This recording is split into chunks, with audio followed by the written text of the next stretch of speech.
with Lux. Yes, we have walked into the Great Tree, the Nobles District, which you'll see it on the map here if you pull that up.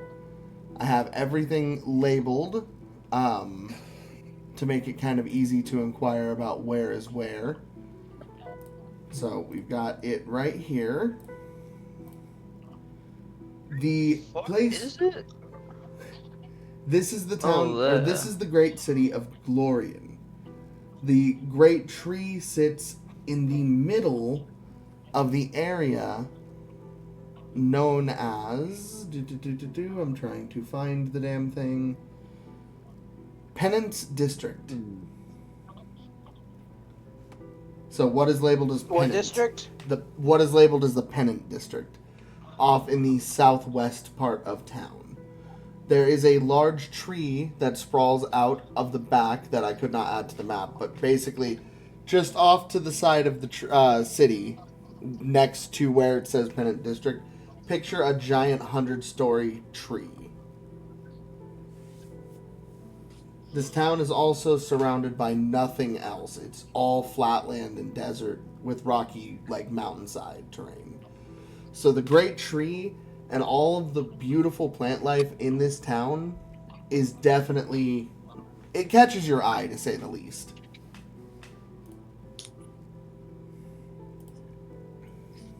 The artisan town of Glory. Is it as, like, regal as, like, the I like royal the shirt. stuff, or not? I Thank you. believe there is a picture of the tree in somewhere. We I got might this have sent it to printed in you. Kansas City.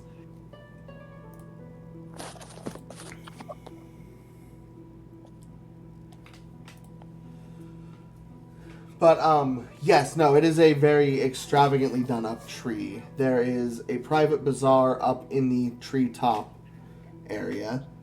Down below, from where we can see, you see several large alcoves which have big doors that lead into what appears to be built on the outside of the tree. Different buildings, homes, structures. You see the flag of one familiar symbol, 2 ravens flying in the different directions, which is known as birds of a feather. They're an explorers guild. It is a very large guild hall affixed to the side of this tree. Everything is kind of woven in with natural vines. It looks as though a druid may have played hand in this, from what you can tell, just on passive.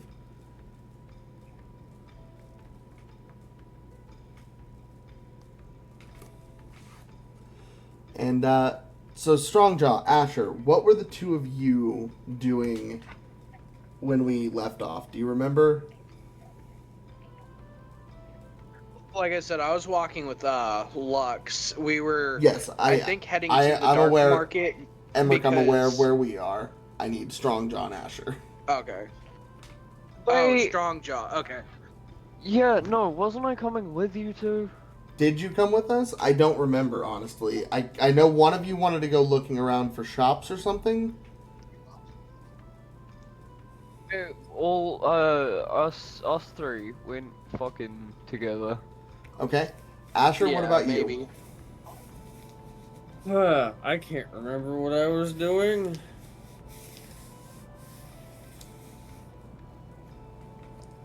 Emmy is indeed vibing. Good.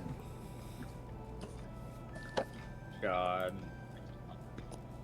I probably want to take a wild guess to say, wasn't I going to walk around town and look for shit? Yep. Can't What did you? Find some That's what- taverns or something and ask some questions. That's what I do believe you were doing, is going to look for something. I don't remember what. So what do you want to go and do right now?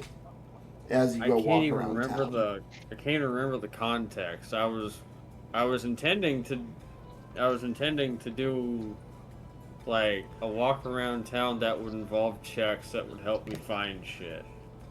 I need to know specifically what you're looking for. What are we looking for? Well, we're here to find the That doctor. sounds like remember? none of us can fucking remember. That's the fucking thing, is I can't remember. Okay, recap. Before we were told, or before you two went and fought in the Coliseum, Sidri gave us a mission to come to the Artisan City to locate the District of Decadence and to find... Wait, no, I wrote it down! I was going to say, I'm pretty sure someone wrote this down. I did. So, if Strongjaw would like to be the genius right now... Which is ironic because they're the barbarian. Professor Strongjaw. In the car, so barely talking, but am listening. We I go hope you're to enjoying it. notes.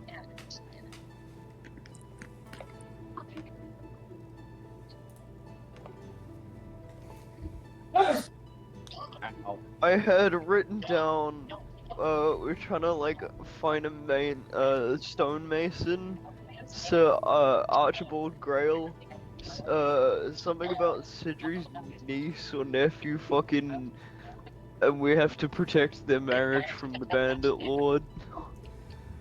So, you have a lot of it. We have been... Sidri has been approached by his old friends, Dr. Alvin Seuss, and the dwarven noble, Archibald. Mr. Grail and the good doctor have requested aid because the doctor's niece is set to be married in a few days' time, but that ceremony has come under threat of bandit invasion. They swear to ransack the town, pillage and burning everything they can touch. If the wedding doesn't happen, the town will be spared, and all that will be asked is a ransom of 100,000 gold pieces. If the ceremony does happen, then an invasion will take place, and the bandits will overrun the city, is the threat they've essentially been given. Sidri has sent us in an attempt to stop that from happening.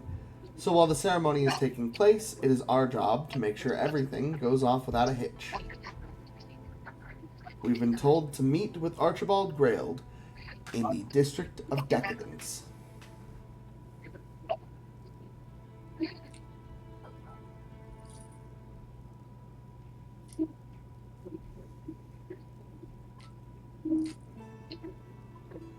So that is where we're at right now.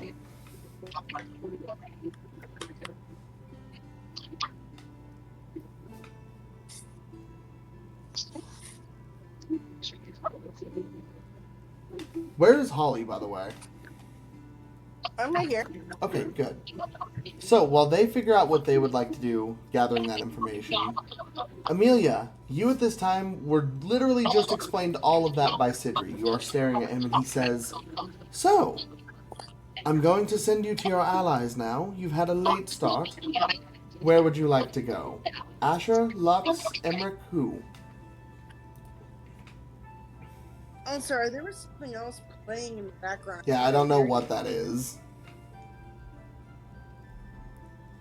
Is it this when I'm unmuted? Yeah, it's yours. My bad. You're good, you're good. Alright. Mac, can you say that again? So Sidri explains all of the situation to you. He also looks at you. Now, I have to ask you, are you becoming more animalistic, or are you just acting whimsical? I'm acting whimsical. Whimsical is fine and dandy, but you've endangered your allies multiple times now. And sometimes I couldn't help it. There was other times when, I wasn't just being smart. Explain the times you think you couldn't help it. Maybe I can assist with that. Library. They changed. In front of the librarian. As I was told, you did just stand there instead of reacting. Yeah. It's natural to you. It's not to others. And you must keep that in mind. Transforming in front of someone without their prior knowledge can invoke the thought that you are a beast or a monster. in this day and age, they take many shapes.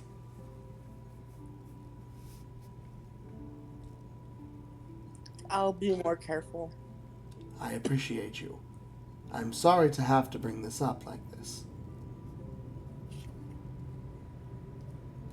Now, as for your allies, it seems they've arrived in the district. It seems they've arrived in the town of Glorian.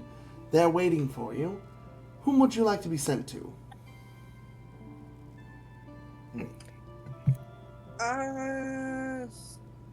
Let's send it to Lux. Very well. And with a little twist of his wrist and a little snap, you feel your form get lighter as if it was moving for a moment. You feel your vision fade and it grows black into one singular point. And that point in your vision re-expands back into color and light. And as it does, you find yourself standing in a vast, sprawling area. The air, it is a very densely populated city full of thick foliage, large trees. You can see a gigantic tree sitting in the very back southwestern part of the town, stretching 100 foot in expanse. It smells very sweet, very fruity in the air, like natural. You really, really enjoy being here. And you are standing next to Lux, Strongjaw, and Emrick. Oh, hello. Good morning. Hello. How was the fighting? Well... Oh, you mean in the Coliseum? They did wonderful. Yeah, Coliseum. Oh, it was great, you know, killed someone. Just another day. I Oh. heard you were Wait, that guy was dead? Lux is gonna lean into Dirty fucking Strongjaw. wizard. Huh. Interesting. Well, I mean, he signed the waiver. God's sake. So yes. It seems like we have about an hour or so before our meeting is set at the district dectance. We were going to explore the nobles area. Is there anything in particular you would like to do? There's a vast shopping district. Actually, several here. Actually, Holly, I sent a map that we've all been given in the Dungeons and Dargons section in Discord. That is the map of Glorian, so that will kind of tell you what's around. Okay. Is there a pet shop? You know what? Sure. Let's see. What market would that be in? Ironically, it would probably be there because all things cute and fluffy, yeah. Yeah, no. So it's in Cobble Market. Just to the eastern, upper eastern part of town. May I go? I thought it was time that I have a friend. Oh, sorry. My ear just decided to itch. What did you say, Holly? I'm so sorry. I say, can I go there? I thought it was time I had a friend. Oh. Fair enough. Have fun. Check your character sheet for the amount of gold you have. You'll want to keep that in mind going to shops. How much do I have again? You just got paid that 1,500. Okay, so I got 1,500 add on. I don't. And then, you said pet shop. Let me see here. Yeah. Here comes the part where I see if I can find something to help me with this.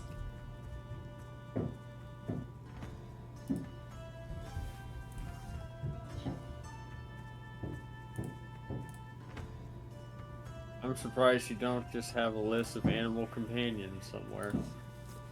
Well, I mean, that was my first thought, but I wanted to see if there were any shops in the actual list. Hold on, because I'm going to have to make one up.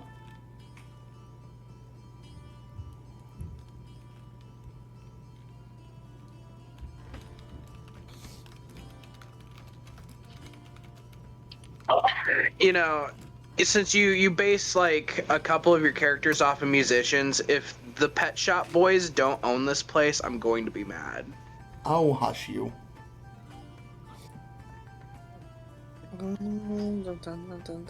God's sake, Big. Shit, my money's not in here. What the fuck?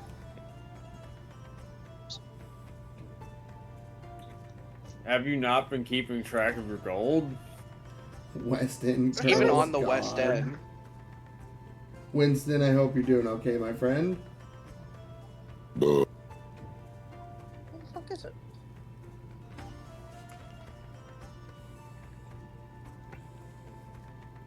That's so weird. Okay, I have everything else in here.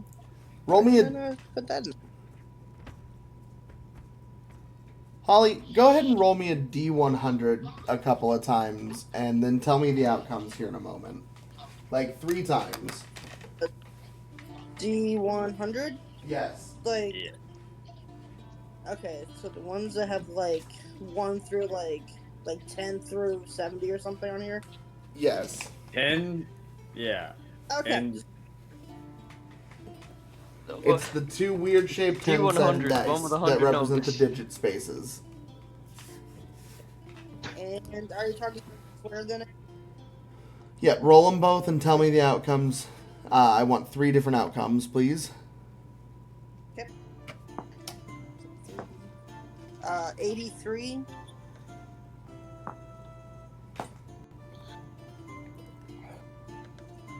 Okay? 65. Oh, that was horrible. And 24. Ooh. damn.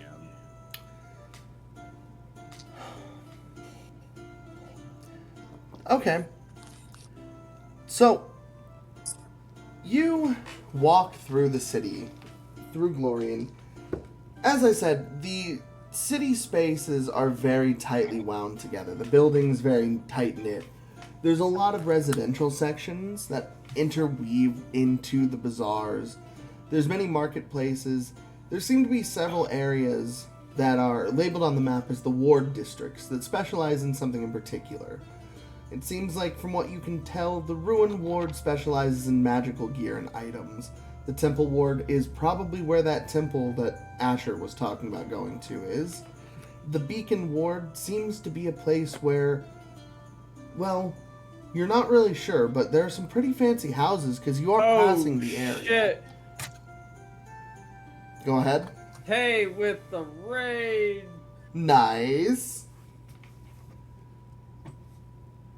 9 a.m. with the follow. Thank you very much.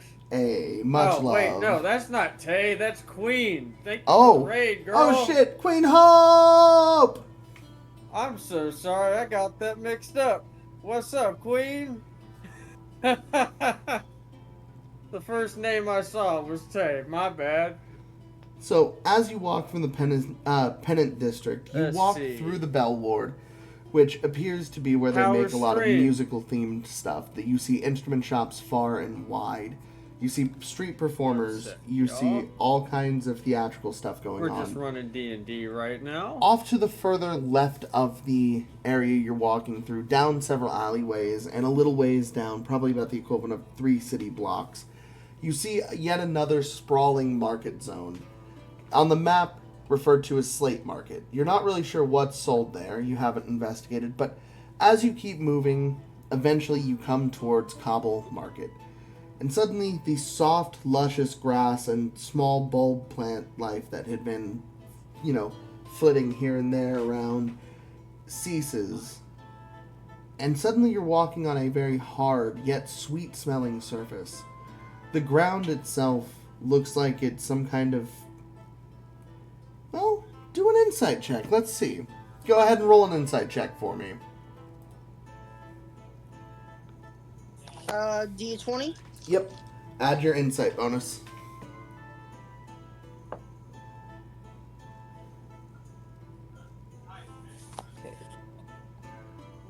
I'll give you advantage because of your canine nose.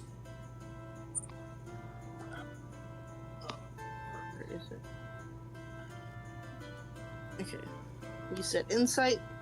Yep.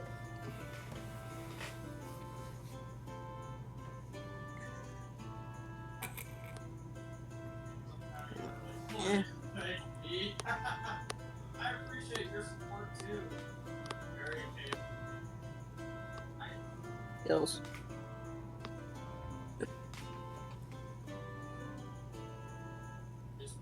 Insight +4. I rolled a soft 19. Ape, don't kill Ape. God. Okay, so as you're walking through, yeah, with the smell you're getting, the sound it's making as you walk over it, the ground is made of gingerbread. And as you kind of look around, yeah, the trees, the light poles, everything's made of sweets or candy. The entire district suddenly shifts. It seems as though all of Cobble Market, in this small little 3-mile radius, everything is made of sweets. You like Planet of the Apes? I do. I like the original ones a lot, Winston. I better not eat any of this. I don't want to get in trouble. This is the one that they had to give me a fucking warning about. We know this character.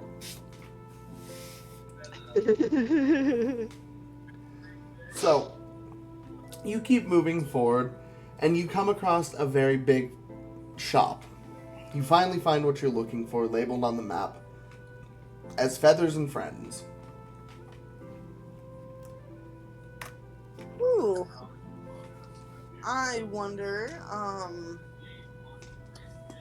what's in here. Well, as you walk in, your nose led you directly where you were looking for. You find a sprawling little pet shop.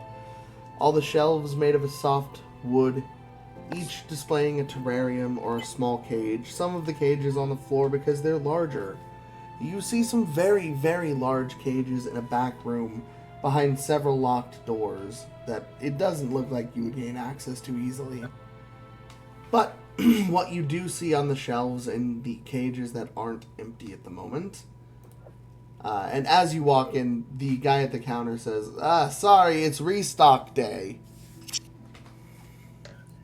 So, what you walk, Alright. you're walking through, and you see several things. In the remaining cages, in a larger one, you see a fawn, a small deer with barely just nubs of antlers. It's got a very brown, deep color to it with small specks of white throughout its fur. In the adjacent, over in a cage hanging from the ceiling, you see a gray, stormy-colored owl with black feathers dotting its chest plume, piercing blue eyes. And the third thing you see this one a little rambunctious. Unlike the others who were calm and laying in their cages, this one kind of bouncing all over the place with a...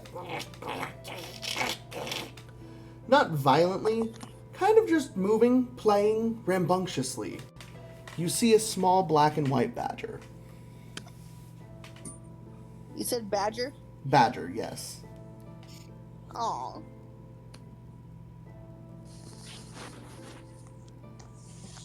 Over the fawn, you see 500 gold. Over the badger, you see 200 gold. And over the... Why, I just fucking read it. What is it? Jesus Christ. Owl, you see 1,000 gold. In a cage off to the very far back, in the right-hand corner, you see, tucked down in some cloth, what appears to be a very large egg with what kind of resembles that of a large footprint, some kind of animal footprint, printed along the side of the egg. The egg itself is about 3 foot tall and about 4 foot wide. Damn. Okay, I'm back. I just got raided, so. You're good, you're good. The price listed above the egg is 3,000 gold. Damn.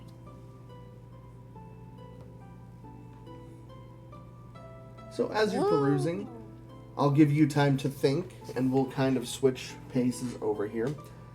The rest of us all enter this giant, sprawling, ancient-looking tree. The shops, the districts that adorn it are all very high-end, very fashionable.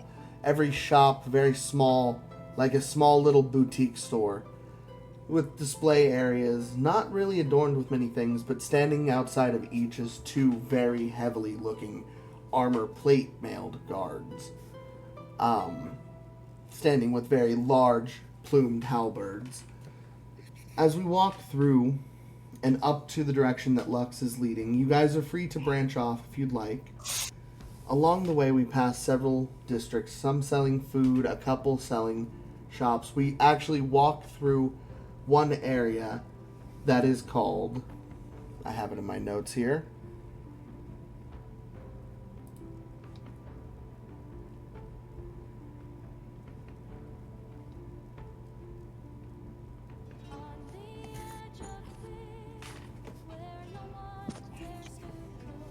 Damn.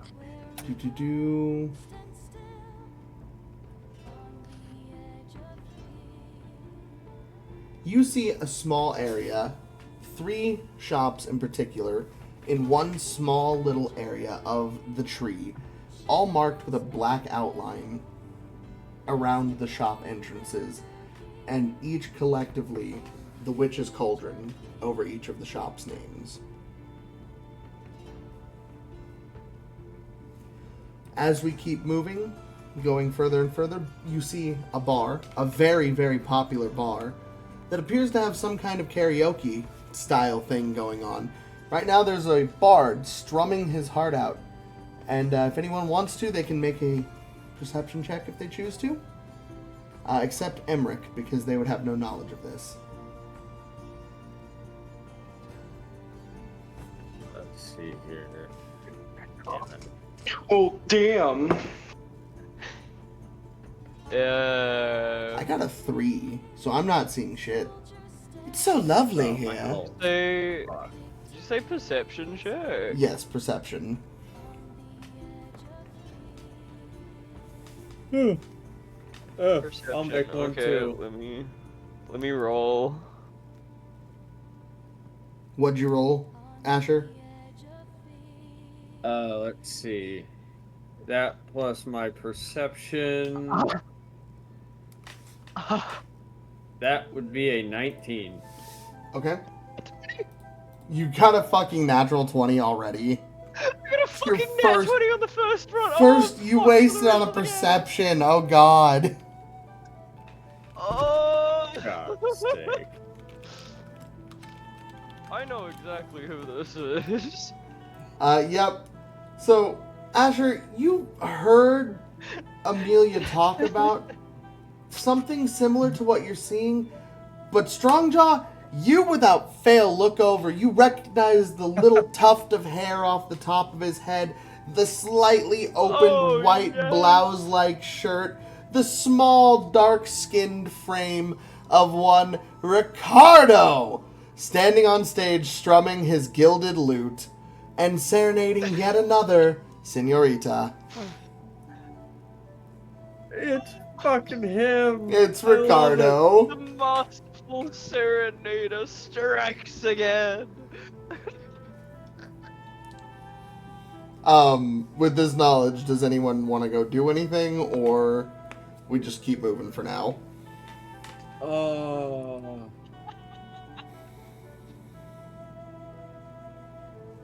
Oh.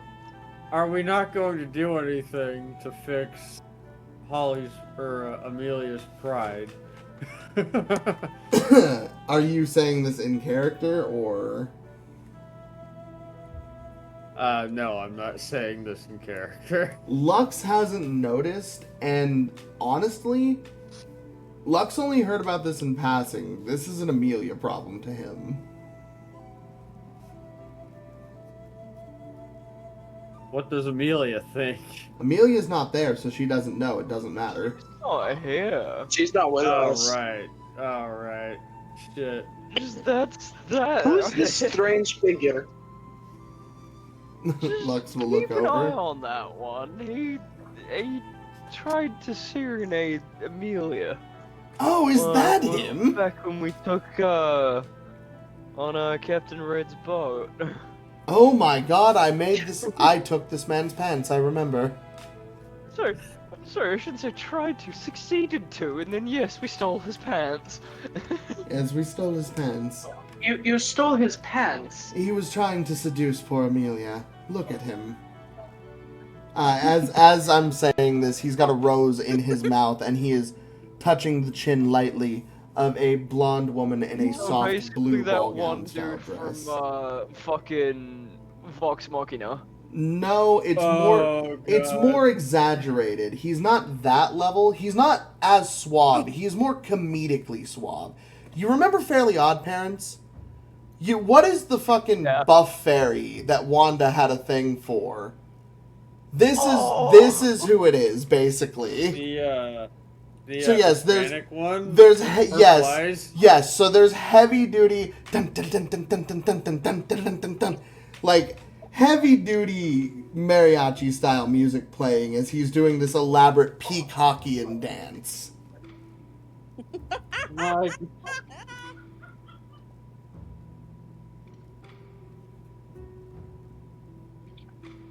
Oh, I cannot remember that fucking fairy's name, but god damn it.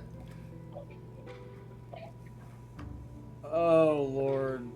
I'm so happy to see him again. Anyone notice he's oddly buff? That's why. I'm not here. You could have been here, that's the other thing. You chose to leave. Oh. I So want a pet. you're fine. So we keep moving. And this last little bit as we round the final turn up this winding path that traces the edging of the tree's interior. We pass by two very large, very, very heavy looking banners flying outside of a door that is about 10 by 10 wide. It is a very extravagant looking building, old rustic wooden style framing, curved wood, so it took a lot of craftsmanship to make. And you see inside a large bar area, a whole cafe, a very big lounge area where many are gathered laughing, and adorned on the wall over you see what appears to be a giant map of Altera itself, the entire world. Several places on the map are still missing. They're whited out. And you see someone actually painting in a portion of that map at this exact moment. A small, blue-skinned dragonborn with large, very heavy-duty looking spectacles. Otherwise, you see several people just mingling in the lounge area. And you see a bartender. The flags, Emrick, you would already know because you already got your check. These are the Birds of a Feather guild hall marks. Guild marks. So this is the Explorers Guild that tries to map regions for safety and travel. Lux looks over. Oh, I didn't know there was a guild here.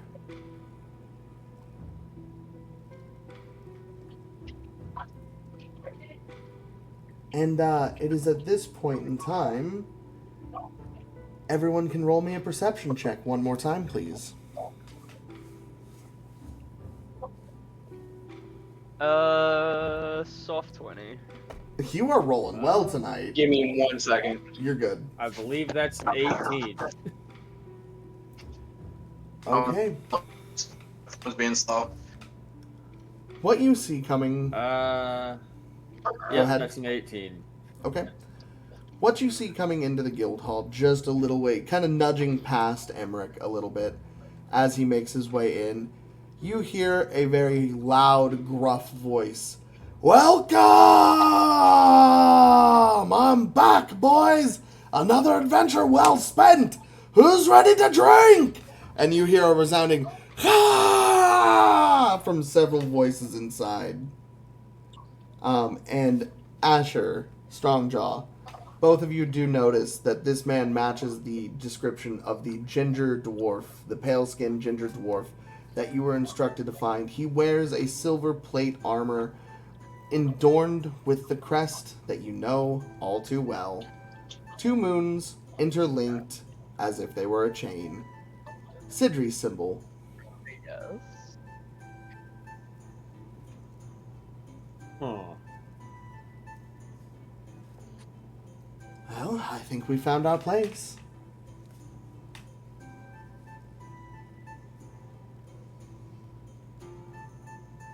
Go! He pushes both of you.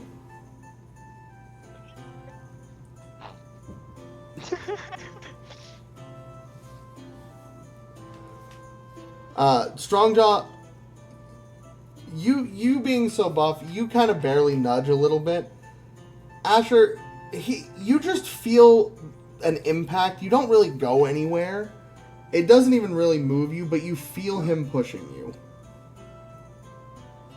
Who, Lux? Yes.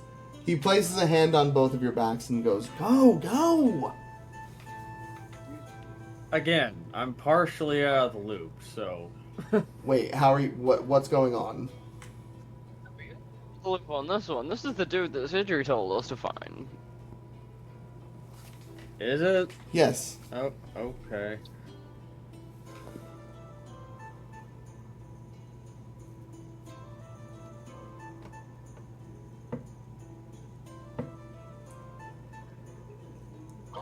What is he doing currently? He just walked into the bar and bought a round for the entire group, from what you can tell. Looking out for the party also while putting Heck work onto yeah. them because they're the players. Fuck yeah, I'll take a drink on the house. Okay, so you guys head on in. Yeah. Yeah. As you approach, We meant to meet this guy. yeah. Mhm. As you enter, what do you do? Because, like I said, when you enter, off to the left you see a very large lounge area adorned with big armchairs, photos of different locations around the world that you couldn't see before you entered. A nice, very lovely fireplace adorned and carved stone around it. The bar, very big, a large selection, a lot of very, very cultured tastes. Seems like they have a little bit of something from just about everywhere in the world. You look around, and otherwise, you see several tables where people are chatting. A large area where it seems like several people are combing through books for information. And an even bigger area with a secondary map. Not quite as big as the first one, but with several pin markers in it, and you see people kind of planning routes, it seems. He goes off to the lounge area with a huge armful of steins of beer for everyone. And he sets down 13 of them on the table, and they all get grabbed up by everyone around him. You see several different races there. You see 2 elves. You see a dragonborn. You see what appears to be some kind of... You're not sure. You've never seen a fairy. But it's a very small individual. You see 3 halflings, all of various size, and what appears to be an older-looking wizard.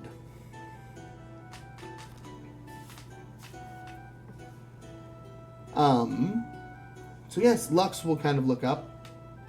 And he will kind of take lean on the back wall and just keep watch for now. He points in for you guys. And what would you like to do?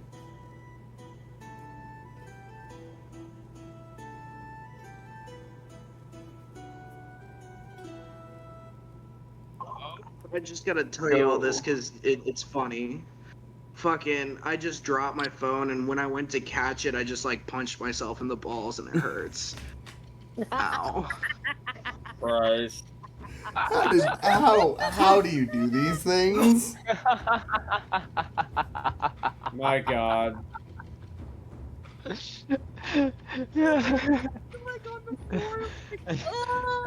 Oh my god. Holy crap, that's amazing. That's when you drop your phone or something, you panic and try to catch it with your foot and just like fucking kick it into a wall. That's how I broke my first DS. It fell off my bed and my brain was like, I'll catch it, and went to catch it with my foot, kicked it across the room straight into the door. Intelligence. Reflex. No, I'm pretty sure when I had my PSP, I like dropped it on like above my head and I tried to like sit up. Like smacked into my head and flew off the bed. But yes, how do you guys wish to proceed?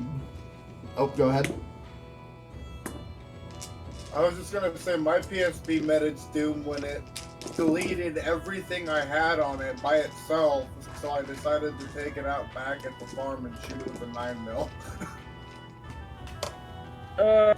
It deleted everything, bro. He Even office my spaced his account information. PSP. It factory data Fucking reset factory itself. reset. Yeah, it factory reset itself. So I was like, well, fuck this.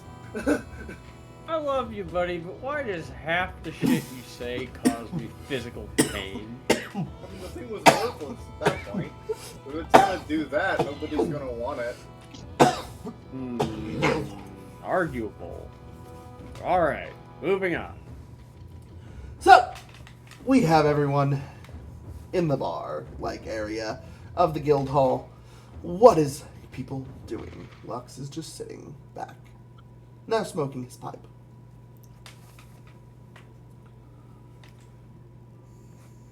Did we go introduce ourselves to that guy? I've been Bro, ordering... Emrick's gonna walk up to the bar and try to order chocolate milk. Christ. Are you?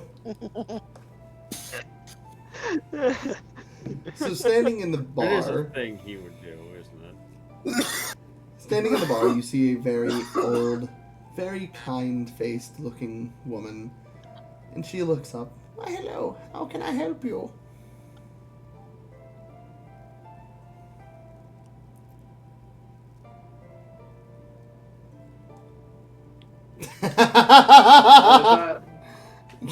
I just thought you Sorry. froze, not knowing what to say. You see a very kind-faced old woman behind the bar, wearing a very nice, it's like a checkered, like old housewife style dress. And she looks up. How can I help you? I would like to order a drink. We've got just about anything you could desire. What can I do for you? Would it be possible for me to get a chocolate milk? Jockey milk. Christ. Jockey Ow. milk. She rolled a natural 20, so without missing a beat and quicker than you can expect, she pulls out two apparatus. One, a very small brass cup of some kind, and she sets that over what appears to be a burner. And with a flick of her finger, a spark ignites. A second one ignites a small stream of something coming out of a little burner with a magical symbol. An earthen magical symbol underneath it, projecting some kind of what appears to be... You're guessing it was gas based on how it ignited? And she puts some small chunks of chocolate into the thing. And she kind of looks over. How quick, or how sweet would you like it, dearie?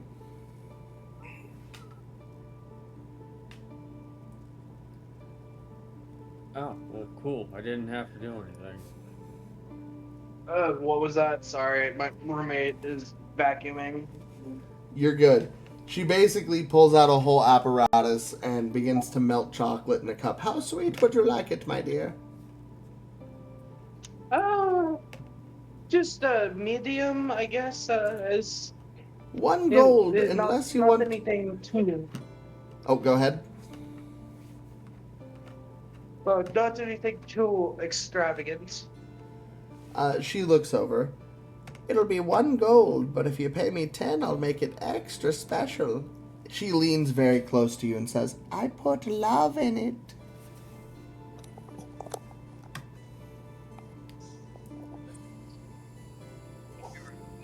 Can I roll an insight on that? Yeah. Stitch slides, nice. What'd you get? Fuck. I got a soft 20 on an insight, if I could. When she said the word love, you saw a magical glint in her eye.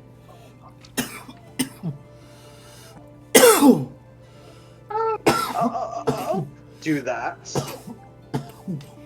That sounds interesting. Wonderful, dear. That will be 10 gold, please. And he'll hand her 10 gold. Yep. Go ahead and remove that from your Why not, inventory. right? And you watch her throw in a little dash of what appears to be cinnamon, a little bit of nutmeg. She pours the chocolate over the milk and stirs it in very quickly. And as she's stirring, you would observe a small flow of purple energy pour into the cup. And it isn't just a cup of very decadent looking chocolate milk. There's a shine to the top, almost as if it was a kind of oil. So it's like something else. She looks over. Any- What did you put in? And she will look over. I gave it a little bit of Grandma's love. Hold on. Give me a sec. Yep. Oh no. Do do do do do do do. Watch Need Grandma's love items. just be a fucking charmed Hershey bar somehow.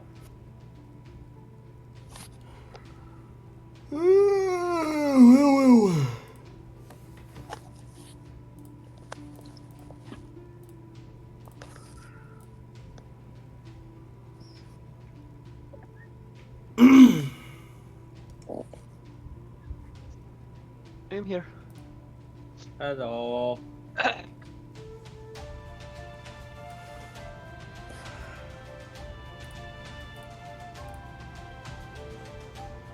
Let's see. Roll me a d6, please.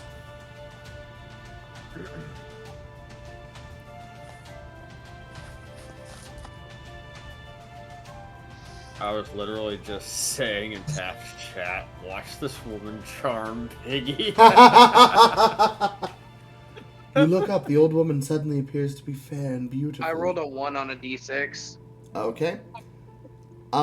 So yeah, you go ahead and quaff it down.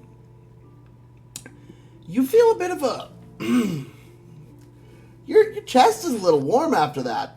There's a bit of a rumble in your stomach, but it was very delicious. Go ahead and roll an insight check for me. Oh no.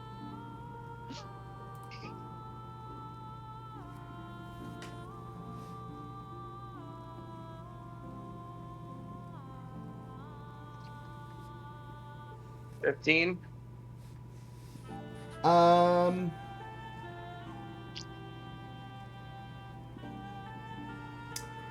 With a 13, you feel like you have to burp, 15. but you feel like it is. Wait, what was it? 15. 15? Yeah. You feel like you have to burp, but you're not sure why, but you get the sensation that letting it out here would be really, really bad.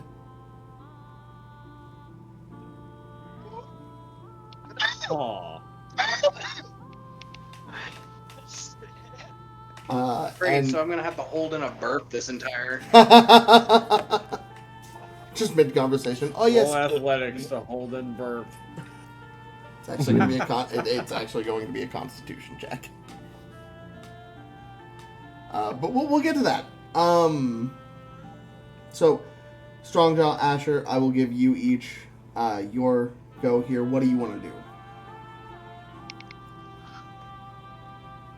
Still so proud of the logo. It's a great logo, Emmy. What is that? Oh, that's the wasp nest. Cool. Fuck it, if we're at the bar, let me get a beer. Bear. She looks over. Ale, lager, Guinness, dark, light, what do you want? Do you have Samuel Adams? You're not here, Saber. My cousin's beer. We got a fucking hazy pale. Roll a con. Just to asking hold and for burp. real beer names. Do you have Angry Orchard? Give me something good. Give me something cheap. She will walk over and tap the shoulder of what appears to be a purple-skinned dragonborn, who walks over, and in a very soft voice, she kind of looks at you, very soft features along her long snout, large but not too thick glasses, her horns nearly completely hidden by a very large flowing mane of purple and blue streaked hair. She kind of smiles. Oh, so you want to try some of my craft beers, huh?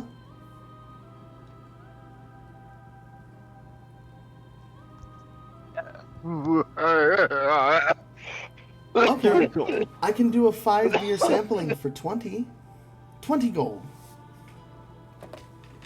And she winks at you. I guarantee there'll be a magical effect. Grandma kind of sus. I'm not. Denji, all of my NPCs are sus to you. Yeah, I will give her. I'll give her the 20. Okay, you go ahead and remove those 20.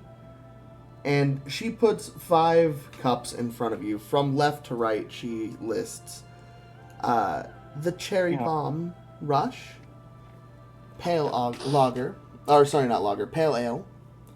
And she's going to list them. It's Lager, Normal, and then Ale. So dark, normal, light is basically how this is going, if that makes sense. So, Cherry Bomb Rush, Midnight Blue.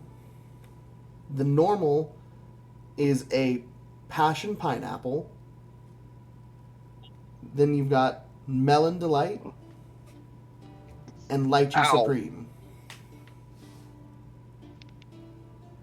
Oh, I like it. And so you start taking each one back, savoring each one. So what we're going to do here is we're going to play a game. You have to clear a constitution of 15. For every drink you do, that constitution will go up by 1.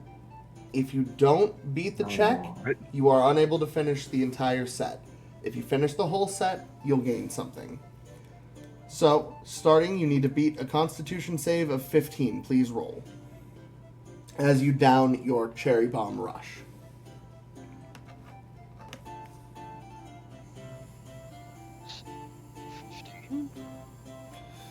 You rolled a 15? I got a 14. Oh. Oh no. So Strongjaw, as you begin to drink, it might just be because it's sweeter than you imagined, but this is stronger than you imagined for sure. It kind of catches you off guard for just beer. It burns your throat and you gasp for air a little bit, and she looks back in surprise. Well, I don't know what I expected from someone so small, and she begins to clean up the sputter on the counter. And you're going to take 2 points of damage. That damaged her? Yes. Lord of mercy. From what you tasted, it was absolutely delicious, and now you can drink the rest of these. You will gain no benefit from it, though.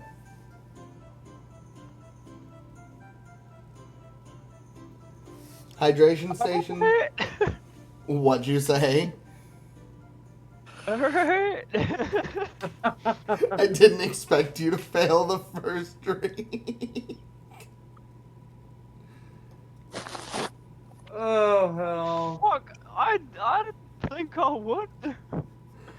I'll tell you what, she turns around. Devil or nothing. If you can do it, I'll give you something extra special. Something to go. If you fail, it's 40 gold.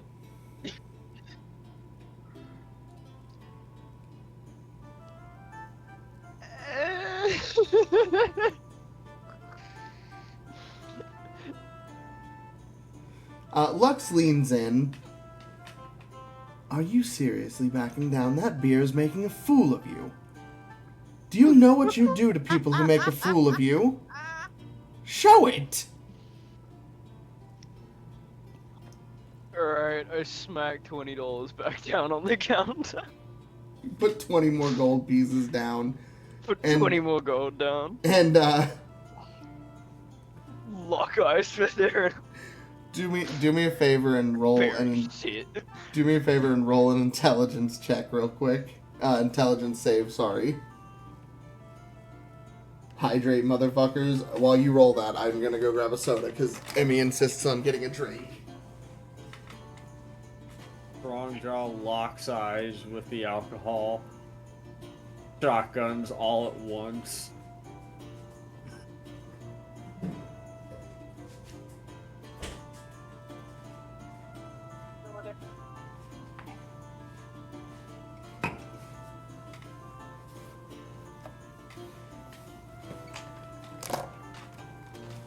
Okay, what'd you get?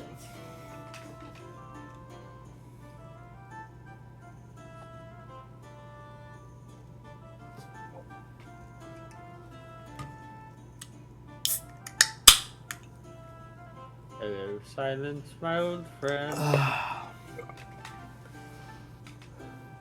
Izzy, you good? I think she got up. Y'all's gonna lose y'all's voice without staying hydrated. God. Alright, we'll be careful. So while we're waiting on Strongjaw, Ascher, what would you like to do? Here's the question. Do you want to approach? Do you want to go talk to someone else? Do you want to get a drink? I'm an empty suit of armor. I can't get a drink.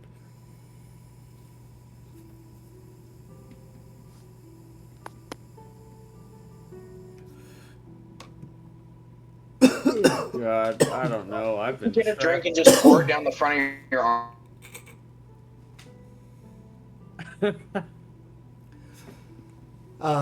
God. So, let's see.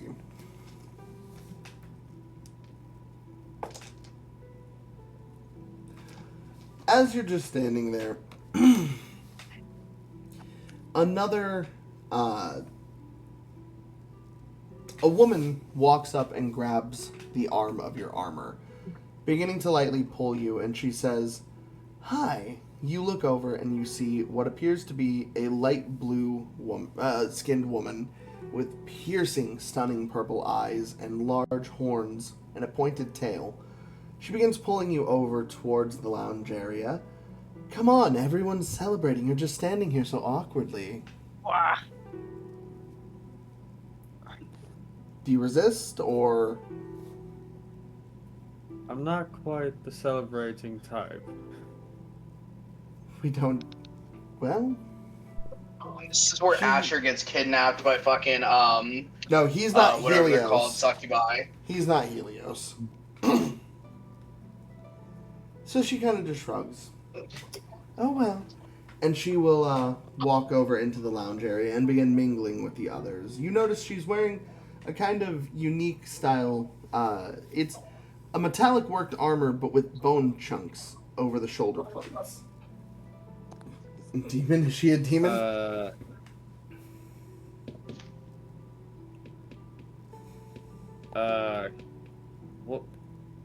What would I roll for this? What Would do it be you... an investigation check to see if I've seen her before? Her? I can tell you without a doubt you have not seen this person before. Okay. Emmy, you should look up tieflings. Tieflings, that's what she is. I don't know why I was thinking infernal until you mentioned blue. She's an infernal. Everything's on fire!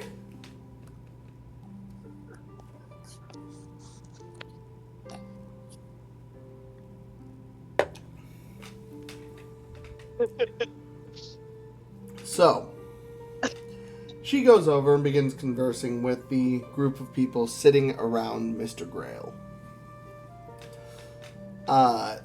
Strongjaw, what was your intelligence saving throw?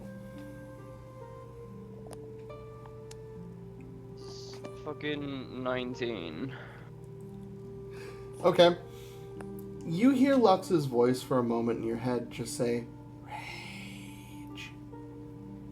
Do you choose to listen to it? What did he say? It says rage in a whispered voice. Do you choose to listen? He's using suggestion on you.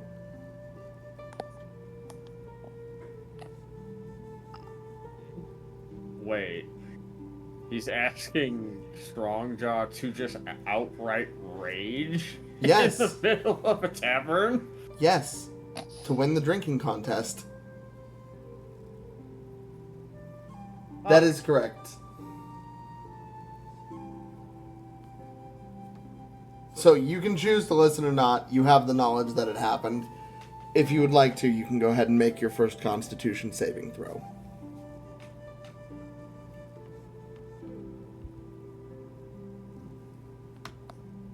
You gave me the option.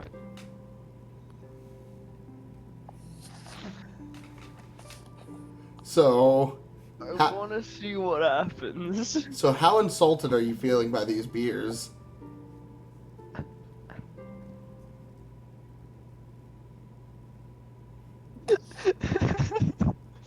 These fucking beers. How dare they? The One beer of that I them. just drank was a person, I would fight them. How dare this thing? It didn't go down smooth. What kind of ale is it? It fills you with a burning, deep, screaming primal, and you just let out a "Ah!" and you go for the first drink.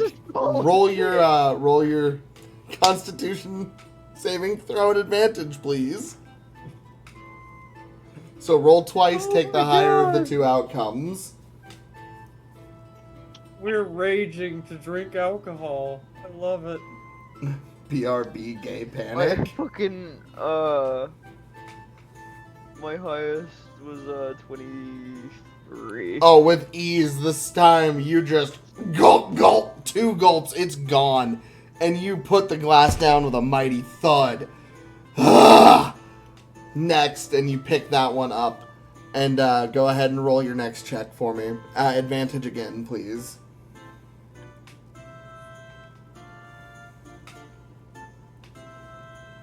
Constitution? What'd you say?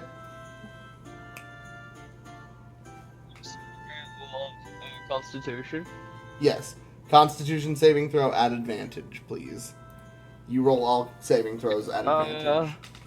When you're With ready. advantage, I got nat 20. You natural 20'd? Okay. So you don't just grab the you grab the next in line, the midnight blue, and then you also grab the passion pineapple, and you just stare at them. Bit of disgust in your face, and you just both of them at the same time without any effort. Even the bar maidens are kind of just taken aback a bit, like, whoa. You down them, slam both cups down, and you're on to your fourth now. We're going to bypass, since you rolled a natural 20, up to the next check. So go ahead and roll your Constitution at advantage, please.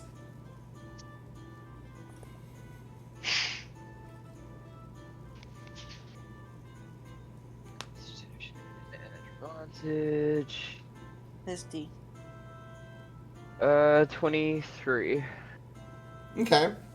So, this one you grab and once again you just slam it straight down with no effort. It's easy. Whatever happened that first time, it was a fluke. You're more confident than you've ever been. Roll this last one at advantage, please. The check to beat is a 20 on this one. Constitution.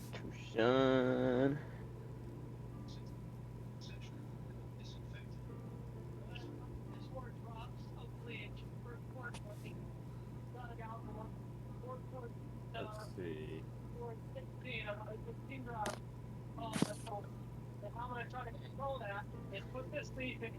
What'd you get? 22. Hey, you down the fifth one, no effort. None even phasing you. All of it smooth, delicious, frothy. It lingers on the palate, but even when you're chugging it back, it is the most satisfying beer you've ever drank. And you push all 5 empty cups back, and she kind of looks at you with a bit of shock. We haven't had someone do it since Sir Grail tried it. Well done! And she slides you a vial of purple and blue swirling liquid. She looks over. My name is Moon. This is Moon Brew. It's a very potent healing, drought, I guess you could say. It's not yet done. I can't call it a potion. So, when it's finished, come talk to me. But for now, have a sample. It's supposed to taste like berries and be great for revitalization. And she'll slide it to you. And what you can go ahead and label this as in your inventory is a potion of supreme healing.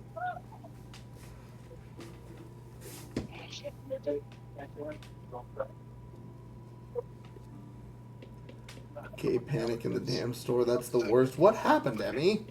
One time I raged for a wrestling contest. God. Lux just starts applauding in the background. Well done, brava, brava. Supreme holy healing. Yep, it's a good potion. That wasn't an easy contest at all. So everyone regroups and Lux looks over. I think you've garnered some attention.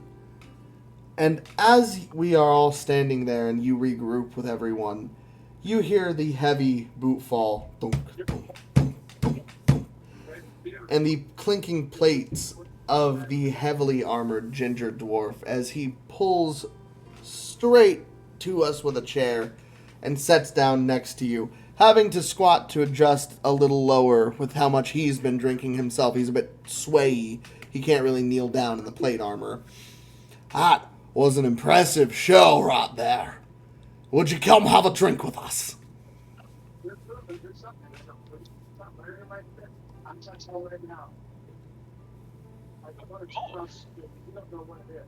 Perfect. What's your name? Just give me a minute.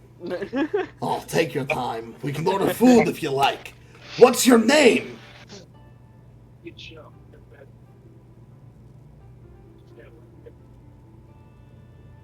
Name is Strongjaw. Now, I give him an insight check. I'll say with an 18 he can do it. He thinks about it for a second.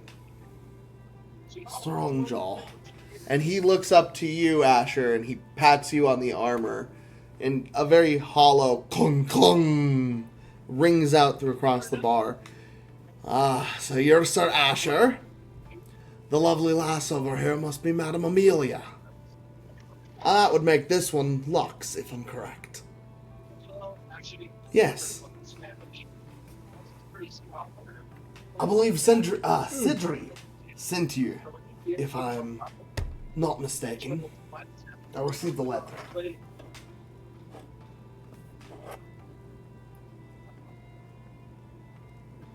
So, how can Archibald Grail be at your service? What part is this? What? I'm gonna break it out there. Everybody talk at once. I'm having a hard time hearing everything.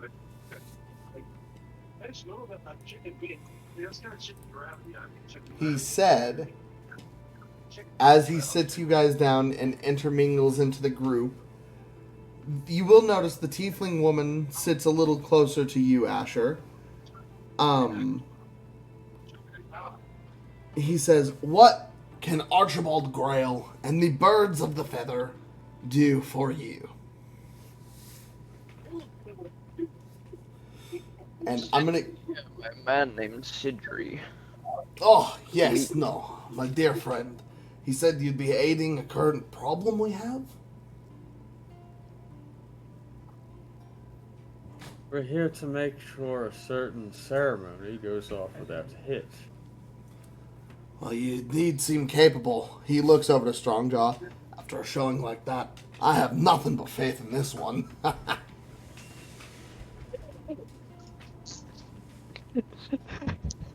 The rest of you are even half as sitting capable. there going, I'm just sitting there going like, let me at him through pickups.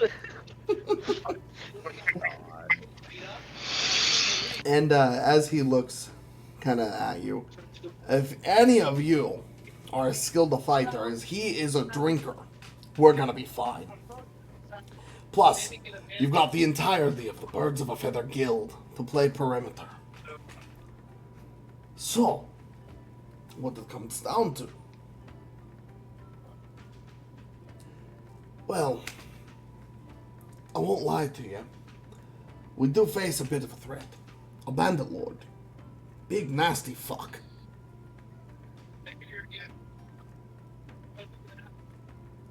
He calls himself Zarha. He's half orc. In rough, it translates to Clawfoot. I'm not sure why they call him that, and I'm honestly not sure why the dock's being targeted right now.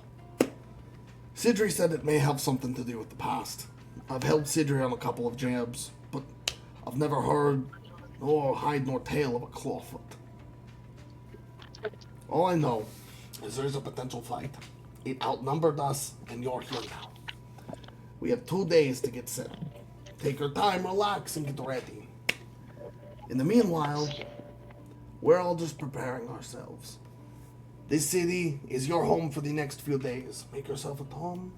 We will have a great time. You can meet with the doctor tomorrow. He's in important meetings up at the castle right now. And he will motion up further as he says castle into the plumage of the tree canopy. And just barely through, you didn't notice it before, but now as the sun is directly shining down through the canopy, you see the outline of what appears to be a very large bird nest-like building, rooted to several of the top parts of the branches of the canopy itself. He'll be down soon. So everyone, drink! And as he says this, the kindly old bartender and the purple dragonborn all rush over. More drinks in hand. 13 pitchers this time. And the dragonborn will stop. What can I get for each of you? She'll point to Lux, and he looks over. I'll tell you what, I'm going to throw you a curveball.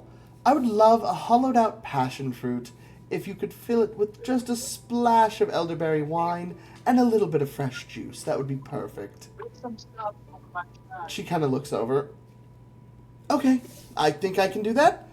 What about you? She looks to Strongjaw. Maybe some water? Yes, please. She sees that Emrick already has his chalky milk. You're fine. Unless you would like another, let me know, please. And she looks to Ascher. What will you be having?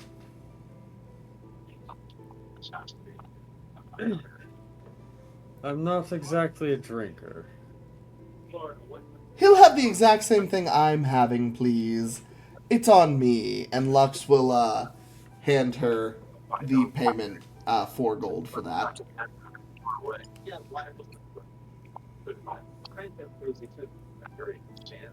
She looks over. Okay. So, yeah, collects payment. She's gonna give you the water for free because she kind of did this to you. She feels a little bad. And you guys are gonna kind of have a long conversation with these guys. If you'd like to ask anything in particular, let me know. I'll give you a moment to think about it. Holly, Yes. you have been chilling in a pet store, but not chilling. You've been looking over your options here. What would you like to buy? Buy the badger. You want the badger? Yeah. All right. So you rush over to the wooden cage and you rip open the latch with excitement. And go ahead and make an animal handling check for me. You're a druid. This is a very natural foresty creature. You can roll an advantage for me. So I rolled a 16. So actually roll the d20 again, and if you get a higher roll than 16, take that one instead. Wait. When you say badger, do you mean like American honey badger, or just your standard, not an asshole badger? It's a brown and black badger.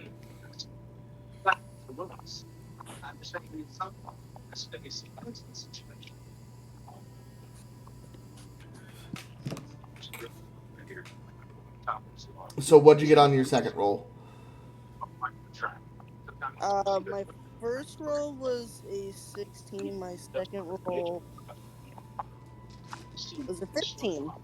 Okay, so the 16 is higher. And what is your animal handling? Animal handling. That is a +8. Oh yeah, you got it. So you kind of lean in, and you give him. I'll let you describe it. He's kind of ruffling around, kind of scratching around, a little playful. What do you say? What do you do to get him to come to you? Excuse me, sir. Excuse me. Are you casting speak It's a with badger. animals? It's not Hold on, hush. Oh, Are you casting sorry. speak with animals? no, I was hoping to talk to the person, but I couldn't hardly. Oh, hear you want to talk to the person. Okay. I thought you were talking to the badger. I was asking, do you want to try to get it to come to you? That's what you were rolling for. You rolled very well, so. No, you're good. I just can't hardly hear you because of Piggy's thing. Piggy's muted. That's Sam. He's got YouTube Sam. playing. Oh, my bad. You're good, Sam. It happens. I've done that before. Okay. So I've opened the cage, right? Yes, you popped the cage open. Now he's looking at you. You rolled fairly well. So what do you want to do here? Is it a boy or a girl? You see written above the name or on the nameplate, you see Fairnick. You can assume boy. Okay. Here, boy.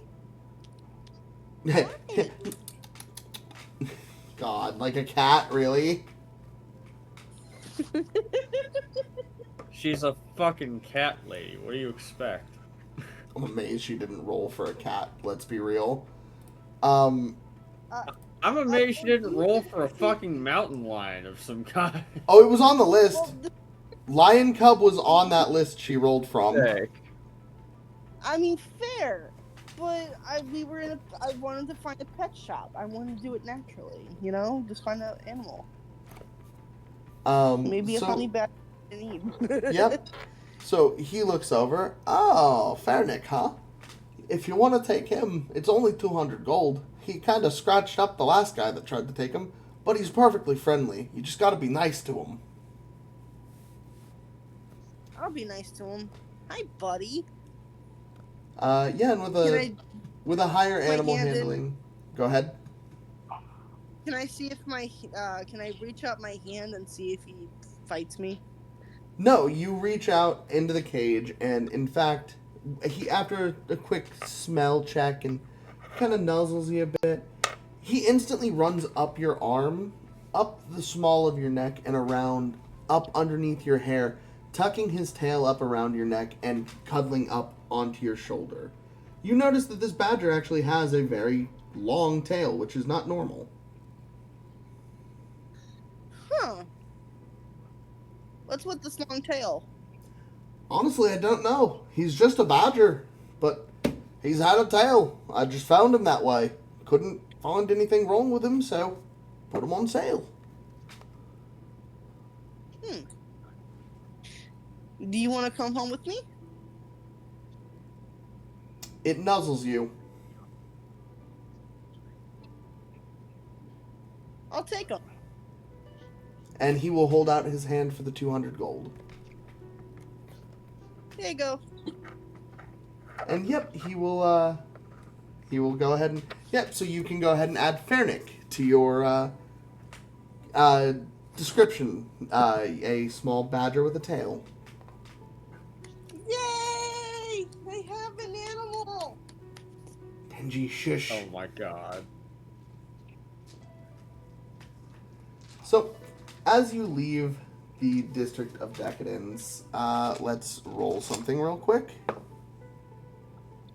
Interesting. I love how Interesting. actually giddy you just got.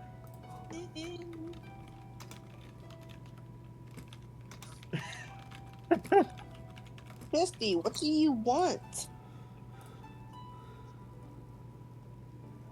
Happy for just getting a fake pet and being fucked off of your real pet is so funny.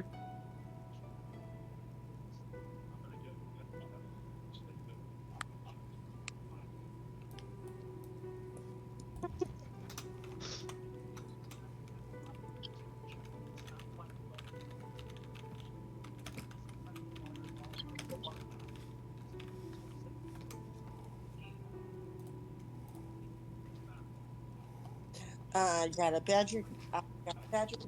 Okay, well, so I need to roll this real quick. She's so giddy about it, she just needs to sing. So that is a 96. Oh, there it is. Misty. Misty. As you begin to make your way back towards the area you left the boys, you notice in the street 4 very drunken, staggering men, all dressed in what appears to be sailor's attire, screaming and shouting over a large barrel cask of wine. Each of them have very bloodshot eyes and are very clearly slurring their words, shouting, "No, clearly, this is my payment for the job done. You need to move on. This is my wine." It is a very loud argument.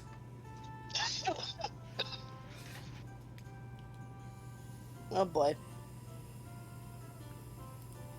Do you do anything, or do you just keep moving? I'll keep moving. So you keep moving on. Yep, you just move on past the distant echoing and shouting, and eventually it fades off into the background noise and all the kerfuffle of the everyday life. As you move your way back through the Bell District, the musical chimes and the street performers all playing for you as you pass, each of them trying to command your attention. It seems each of them are working for beggars' tips, so they're trying to put on the best show they can. To some amusement, you find this, but not enough to actually garner a response of giving money. You move through, and from the Bell District, you make your way through the alleyways and finally re-emerge out into the promenade, the pennant promenade, with the great tree just off in front of you. And at this point in time, let me see if he would think about it at this point. I'm going to say with that, he would not. So, you approach the tree. What do you want to do from here as you pass through? If you heard everything I kind of described going on, then you'll kind of know what's happening as you ascend into the upper levels. Lux did tell you as you were leaving that they were going up to the top floor from what he knew. I'm gonna go up to the top floor. Okay? I'm gonna show off my new friend. I need you to roll me a d20. Just no bonuses or anything. Just tell me what you get. It's a d20? Yep. Huh. Ooh. I rolled an 18.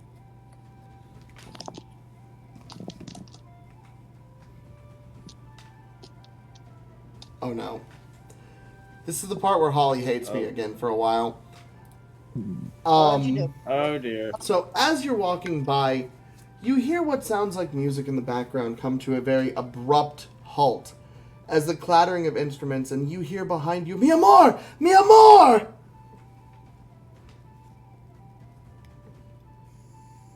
You again.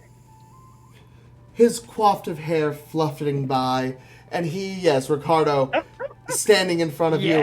"I've been looking for you, mi amor."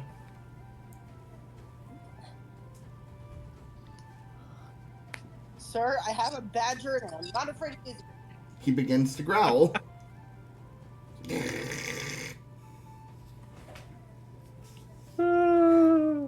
Noted. I apologize for my behavior last time. I will be back through the capital here in a matter of weeks. Mi amor, I was wondering.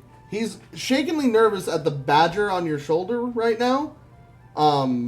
So he's kind of stumbling over himself. It would be my honor if you would accompany me to the... And he will very quickly, without, like, doing anything, very, very soft gestures, not magic in any way. He's trying his best to not be an asshole again. And he shows you an invitation to the palace. I've been invited, mi amor, to the palace to perform, but I need a date. And one such as so beautiful as you. If you would accompany me, it would be an honor. If you could just overlook my mistakes, mi amor.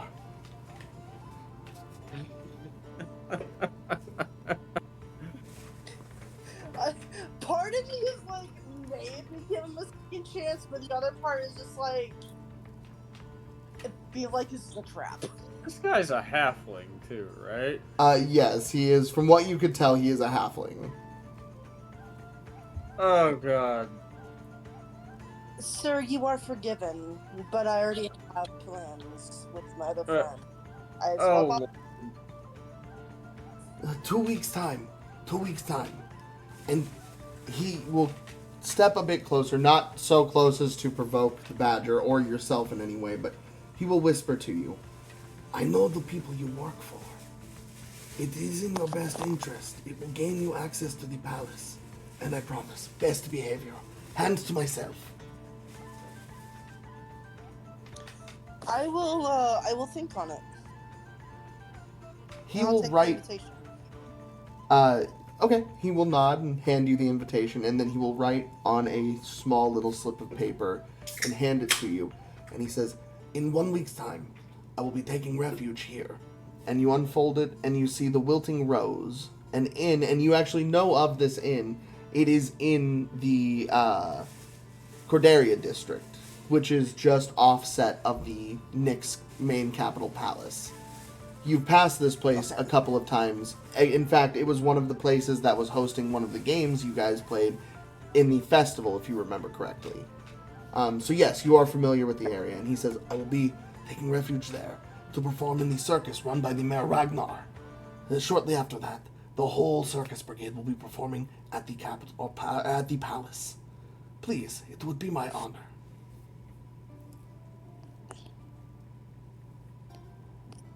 Okay, I will let you know, sir. And he will bow gently and go back to performing with quick vigor. As you watch, he runs back in. The person behind the bar is kind of just standing there with their arms crossed, staring quite intently at him.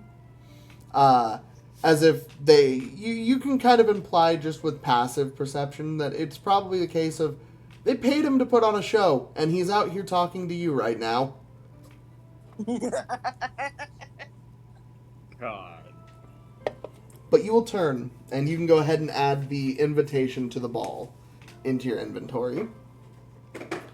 And yes, you will move up the path around the winding part of the hollowed out great tree.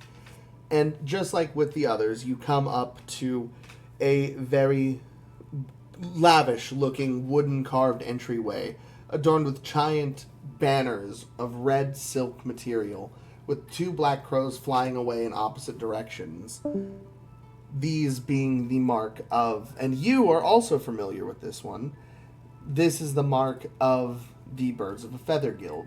They're world travelers. They explore making maps and finding safe refuge and passage for travelers. And as you are kind of listening in, you overhear what sounds like friendly banter and a warm atmosphere, laughter. Go ahead and roll a perception check.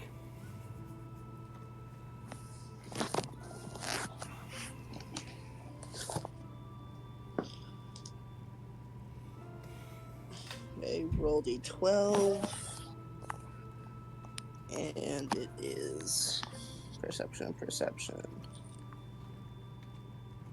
That is a +8. Okay. So with that, easily you're able to pick up on several sounds that kind of alert you to the area. You hear Strongjaw's giddy, drunken laughter that you've come to be so familiar with. You hear the lovely sound of Ascher's armor clanking, becoming a very welcoming sound to you. At first intimidating, now the signal of a friend on the horizon. And you hear in the distance Lux shouting drunkenly some kind of story to someone. I'm telling you, Sidri had me go and find this old woman, and I'm getting sob story after sob story from the family. Oh, grandmother this, grandmother that. We miss her so much. She made the best banana bread. The woman was a hag! She brainwashed them. She wasn't grandma at all. And then Sidri hired her. And everyone around begins to burst out laughing as Archie kind of wipes away some beer from his beard. And, oh, that definitely sounds like Sidri. As you approach, you see the whole group in very good spirits, and Lux will look over. There she is! Welcome! Hello, everyone. Oh, looks like you found a little furry friend. Yeah. I'm gonna roll this for myself at disadvantage, because I am drunk, because I failed my constitution check. Huh. Even drunk. Go ahead. His name is I was Ferret. gonna say, Emrick's currently not drinking.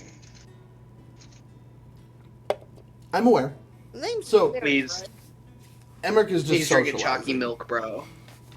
Which, by the way, yeah, that you're still harboring back that burp, so go ahead and make me a constitution saving throw.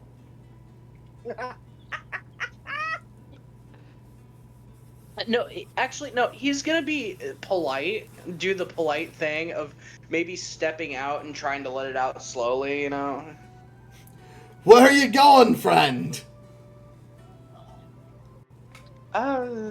Going to, excuse me for a second.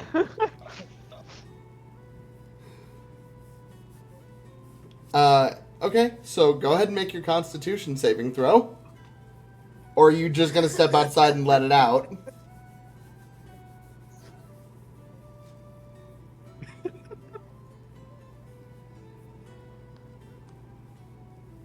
How do you want to do this, pig?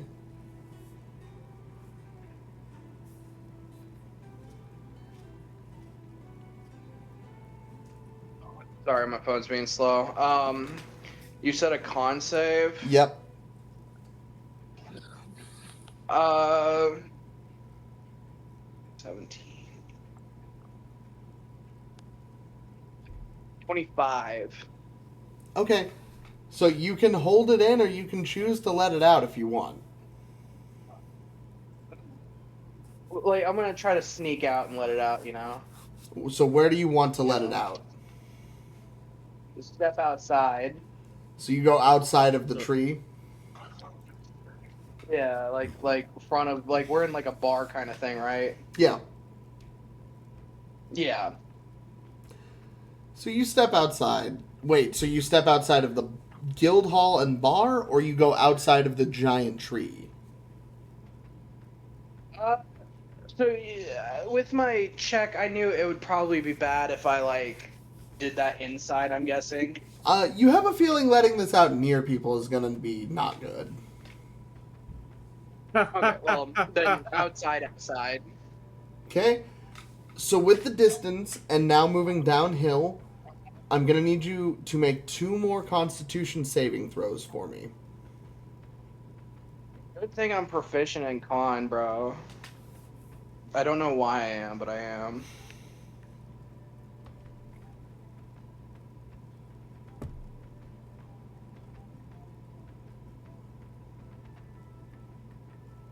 $24 Okay. First one you succeed. and 16. Second one you fail. So you make it down past the noble quarters and the lavish-looking houses that jut out of the side of the tree. And as you are passing Ricardo and him on stage with his crowd around him, the other bar, you can't hold it in anymore. You just turn and you look up and you let out this belch of flame in a 15-foot cone. Oh. Fucking you it was. That's what I Burn thought down too. the giant tree. You angle it in a way that just manages to singe the top part of the bar sign, and as you notice what's happening, you look up into the open space, managing only to burn some decorative flags and nothing valuable or important. Ricardo looks over. Maybe a breath mint for my amigo over there! And the entire crowd roars around him as he strums up again. He's just gonna cough and hit his chest like, I guess Little that bit was of- very spicy. 2 smoke rings shoot out of either side of your gas mask.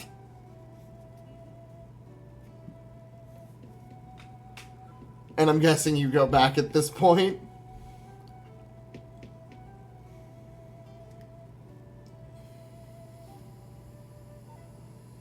Did anybody react to the spicy comment? The whole crowd around him is like kind of roaring and chuckling and having a good time. A couple of them kind of, you need something to drink, buddy? It's bed. Here, take care and have fun. Have a good night, newbie. It was nice to see you. Granny Thank gave you him for a coming damn in. breath weapon.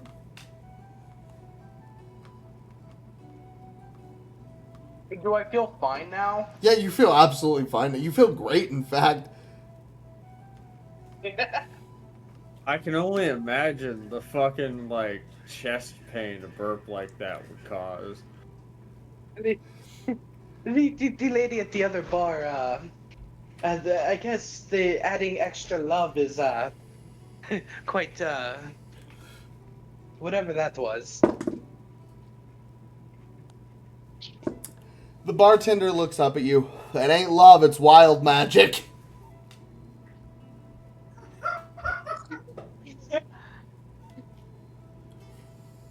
That would explain it quite a bit. To be fair, if you'd rolled a different number, there was a chance you could have just belched out a live bunny rabbit.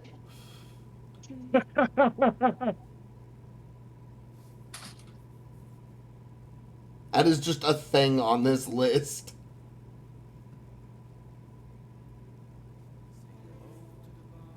God damn. Okay, so Emrick begins to head back. And you guys celebrate. Eventually, what did you say, Emrick? Nothing. I thought I heard noise, okay. So, after a short while, you eventually are greeted with the soft-spoken voice behind you. Hello?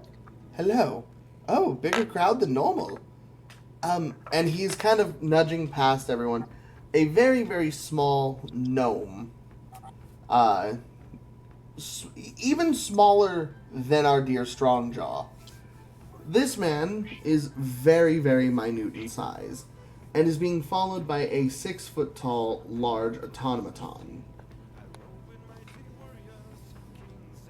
He looks up to everyone. Archibald, welcome. I suppose these are the visitors you sent me the message about? And Archibald will drunkenly, aye, these are the ones, they're awesome.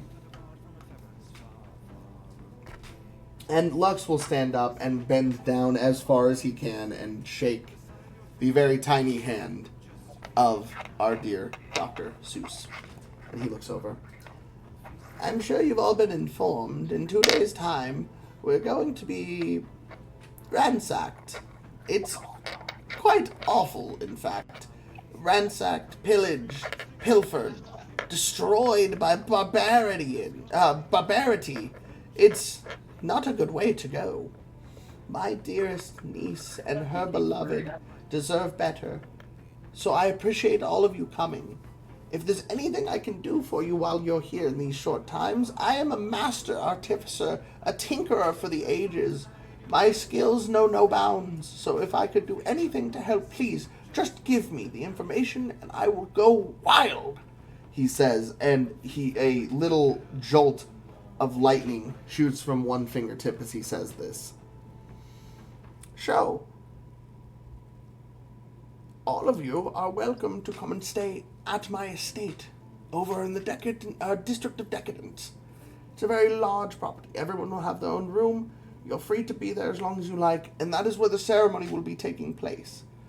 We'll be able to set a perimeter, as it were. He kind of turns to you. I've been informed, Sir Emrick, I propose. He bows to you, Emrick.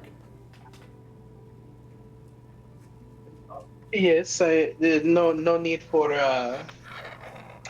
theatrics or any kind of But a man of you don't need to bow. He looks over. I do. He also bows to Ascher. I will always respect a man of uniform, willing to serve country. And he looks over. With you two here, I figure maybe a battle organization over the next 2 days. We have several groups of men that can aid in this combat and defense. I'll leave them to you. He looks over to Lux. Sidri informed me that you can do quite a bit with magic. He looks over. Yes, and Sidri informed me, he's a little drunk at this point, that you know a lot about technology. And I am willing to do whatever I need to make you happy.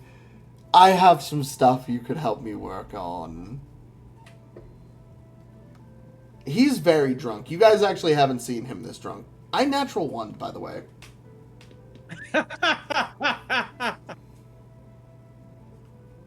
They'll feel very pretty in the new dress. Never feel pretty or confident. Good, I'm glad. I'm very glad, Emmy.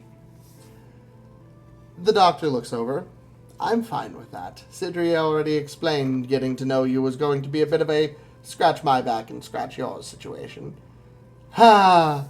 Dad knows me so well. He spins backwards in his chair. Kind of lays upside down. And he looks over at you, Strongjaw. And you must be the ferocious one. Our hired muscle for the day, as it were.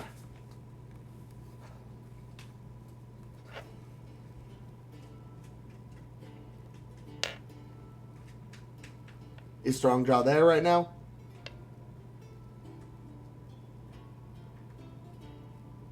I'll take that as a no. So, right as I say, you're good. Strongjaw has returned. So, yes, and you must be our hearty hired muscle, yes? That would be I. Sidri did mention surprises in small packages, so you definitely fit the bill. He looks at you. Thank you each for coming. My family means the world to me. We don't get to gather often because many of us are spread out. We're each different philanthropists, entrepreneurs, artisans, and each of us do very, very important work. keeping us far away from each other. Occasions like this only come a handful of times in life as you get older. Thank you for aiding me. You will be heartily rewarded. In fact, let me start with, like I said, a free meal tonight in your honor at my estate, and free housing as well for the 3 days that you will be here. Please, please, come with me. And he will start to wave everyone up, and he even walks over and pays for the last round of drinks that everyone was finishing up. And he leads everyone into the District of Decadence. Like when Holly passed through and finished you walk through the Bell Commons, which is where you hear a lot of these street performers. As night has begun to fall, a lot of the lamps lit up different colors, generating a plumage of light around this area. A very kaleidoscope-like effect. As all the music plays, the soft lights swirl. There's a magical aura dancing in the air as this place becomes a serene, very tranquil location in the night. You walk through at peace, enjoying the sights of this city, relishing in the performers, the dancers, all of the people smiling and happy. Lux looks over. And to think, barbarians are really threatening to come and destroy this place. Personally, there's not enough beauty in this world. I'm gonna do everything I can to step up here. I don't know about you all.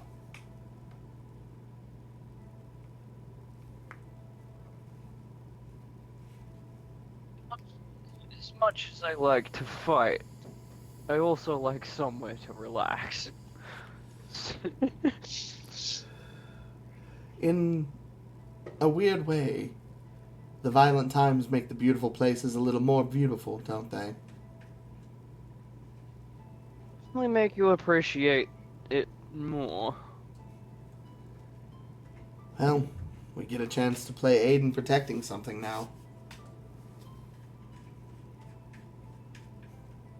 You can tell he's thinking pretty deeply right now to himself as you guys move through. And you enter and cross over into the Decadent District, the District of Decadence. As the hard cobbled stone subsides and the music fades, you find you're walking along a trail of hardened, thick gingerbread, with a soft crunch and a waft of cinnamon goodness through the air. You see that the buildings, all made out of this same material, adorned with different decorations of candy, some of it even lighting up, glowing in some magical fashion. There are just about every single thing you can see is made of some kind of sweet or candy in magical construction form. The lights are giant candy canes affixed with a plumage of some kind of glowing sweet berries. You see around them there are buds all over the ground, little bottle cap shaped plants sprouting from the ground, giving off a very sweet, sugary smell.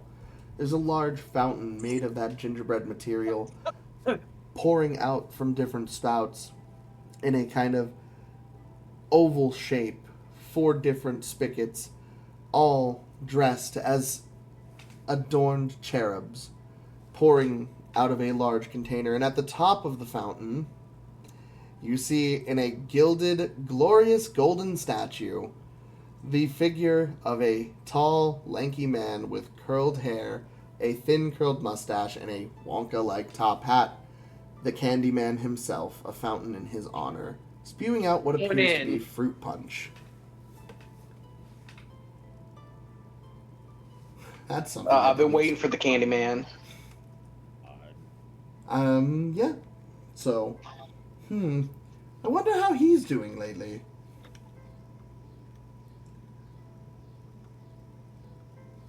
And as we keep moving through, we eventually come to a very large castle. Unlike this, everything around it, which is built of sweets in some kind of construction in nature, this is a very hard change to a cobbled, carved, smooth stone. And very sleek-looking chromatic metallic plating all over the place. It looks more like an estate taken over by a laboratory than a proper estate, but it's large nonetheless. And he leads everyone in. Oh, we'll make it nice and quick. There's not much to really talk about. It's just a humble little abode. I don't have many people over, so we don't have any common quarters, really.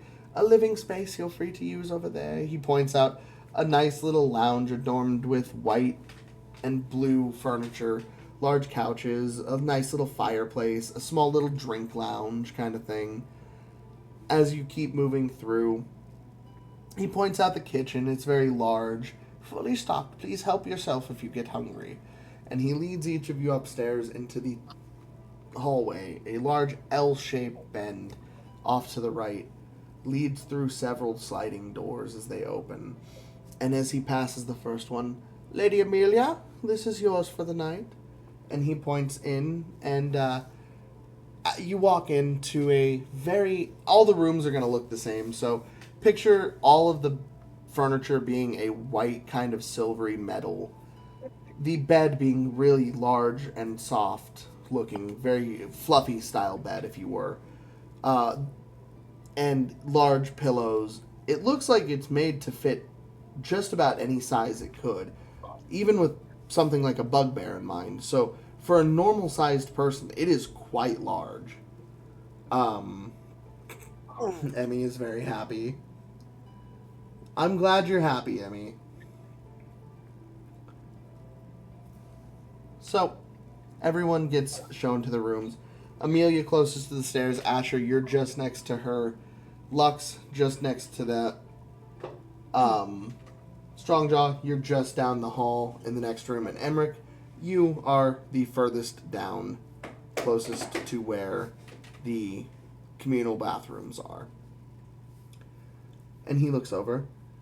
Please enjoy your evening. Dinner later. And we will see you all soon. A question. Yes. Am I unmuted? Yes, you are. I am unmuted. Where are the men staying? I'm sorry, what was that?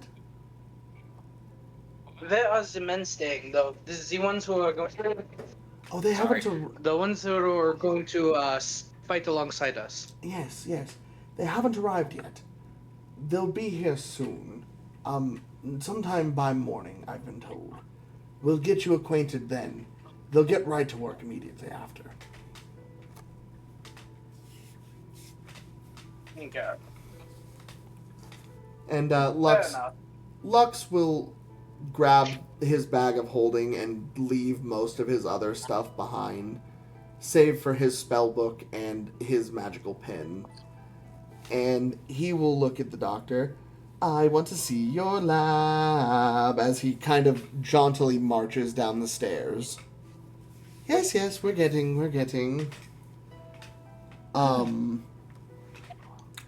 yeah, so they're going to head down the stairs.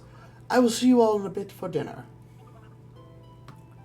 Does anyone want to take some down? But the best of my ability is to remember where the food is. Sorry, I know this is a lot of information to throw at you guys. How fucking drunk is Lux? He natural won his constitution check, so very.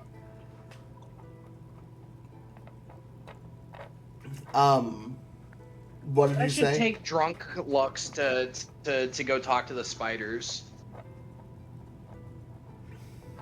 That would be a bad idea. Sure, do it. No. Do it. That would be a very bad idea. Do it.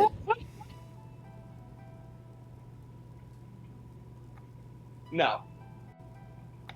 I can hear the consideration in your brain. Walks into the room. Like, is that guy a centauba for spiders? I don't want to get us killed.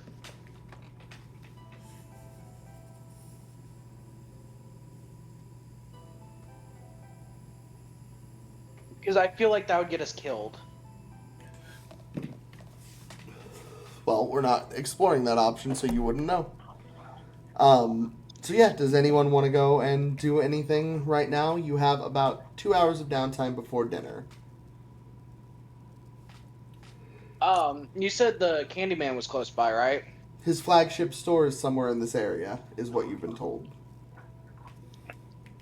I am Going to see the Candyman. I want to meet the man in person. Okay. Doobie-doop, boop, boop, boop. You head on out. And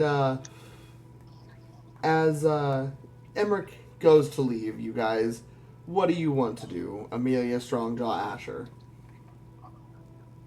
I will mention before I leave, like, hey, I'm going to see the Candyman.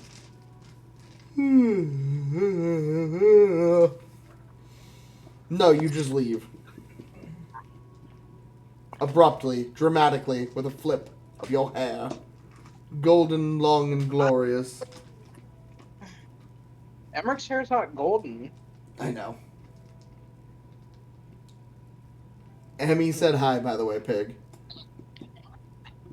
Hi, So Emmy. you find the Candyman, you jump on horseback and ride off into the sunset. Living happily ever after.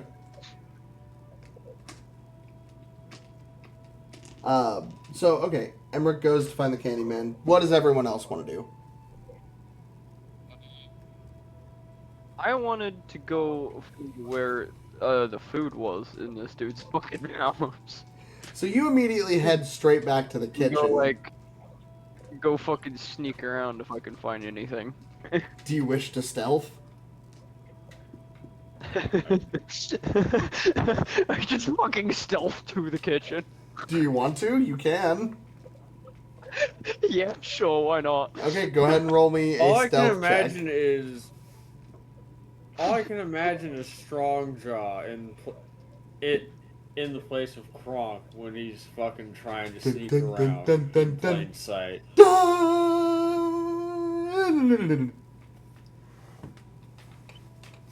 Check. Oh, I got a 17. Okay, I'm gonna roll here. Nope! Okay, so the chef that is presently you make your way back down the large chromatic hallways. And as you sneak past a couple of maids and an older looking housekeeper in kind of a butler's attire, you get into the kitchen. And as you peek around the corner, you see a chef very hard at work. He's preparing several things, what looks like a first course of very good-sized sandwiches, and a very hearty pot of soup is right next to you. With your first check, you are very quickly able to reach up and grab several of the sandwiches. If you wish to get more, you will need to make another check. Yeah, I want to go back for more. Okay, go ahead and make a stealth check.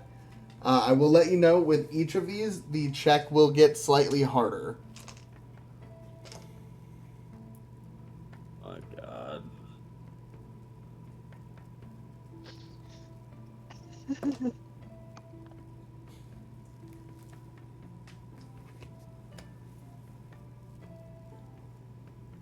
What'd you get for your stealth? My next one was 15. So you go to scoop up some of the soup really quickly, only to have your hand met with a whack of a metal spatula smacking the back of your hand. Hey, you get plenty later. Go on, now get! And a very, very large orc man with a bit of a Louisiana accent begins to chase you out of the kitchen. Get the hell out of my kitchen. I pocket my sandwiches and run. You enjoy those now! And he goes back into the kitchen. You did get a good look at him. He's a very large, he looks orcish in most of his face, except he has a very large protruding rhino-like horn in the middle where his nose is. Turn around, you're just like, you're a very good cook, thank you, and just sprint out. Well, now isn't that sweet? He kind of just goes back to cooking, feeling a little better about his day. He will say he's a little flattered. He's never had someone desperately try to snatch his food. Yes, and you will make it back to your room with 2 of these sandwiches you grabbed, and Lux kind of just looks over. Or, well, no, Lux is down in the basement. The rest of you, because this happens within the span of roughly 45 seconds, you watch as Strongjaw comes back up the stairs with 2 sandwiches in hand.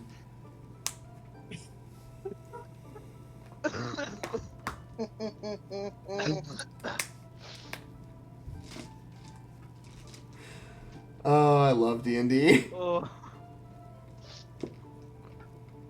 Fuck yes. You The mission was a actually raided the success. kitchen.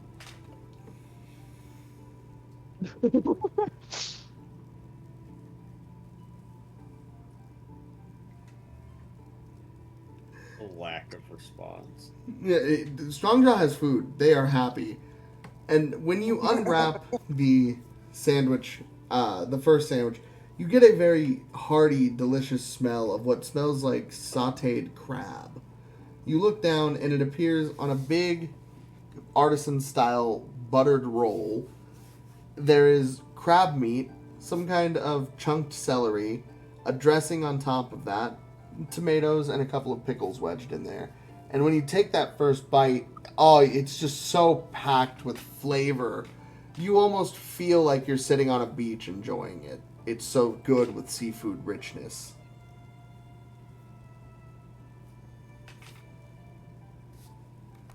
Yep, so Strongjaw's happy, and all of us go to our room. Does anyone else want to do anything other than Emrick going to the candy shop?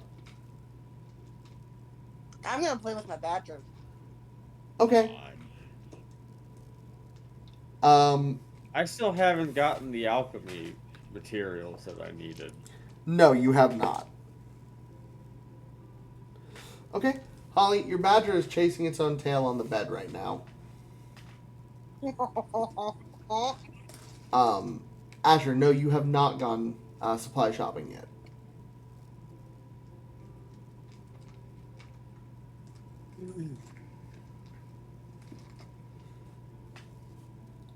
Ugh. Do me a favor. Look up a list of potions. Tell me what you're wanting to make real quick. And I'll tell you what you'll need to go and grab, okay? Fucking... Damn it. So yeah, just And... potion list 5e. Alright. Pig. Okay.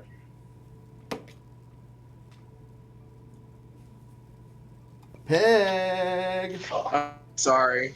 Nope, you're good. Just making I sure you're need still my here. bone. You're all good, I'm cooking Holly. dinner, bro.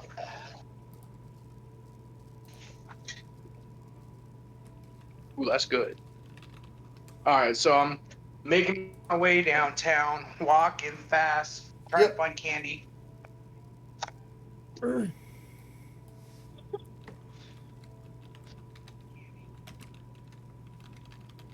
What?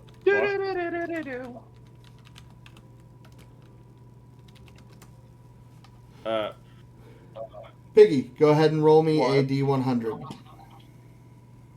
Oh, D100. Okay. Where's that list that actually told you what the potions fucking do? Just 76. look up the potion you have in mind. It's easier.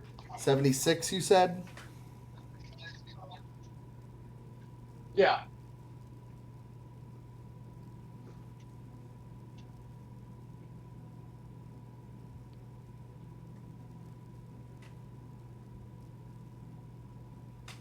So, as you are walking down, you see the Candyman store off in the distance. It's a very, very, just like most of them, adorned. The building itself is adorned with a very large, realistic-looking cloth purple top hat. So from a few buildings down, you can see it just fine. What you see as you're walking down, you see a man and a woman screaming at each other in the middle of the road, arguing as very loudly about what to name a newborn baby they're about to have. The woman very heavily pregnant, very red in the face from yelling. The man ecstatically trying to quiet her down. And she keeps shouting, "You want to name him Alfred? Alfred? Alfred was the name of your drunken uncle! Do you do anything with this? What were the name of my men? The names of your men...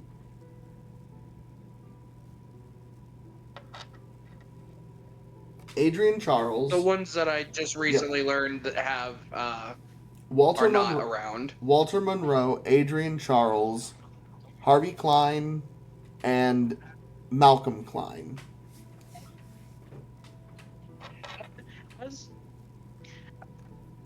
As I pass by, just gonna say I like the name Monroe. Roll a persuasion.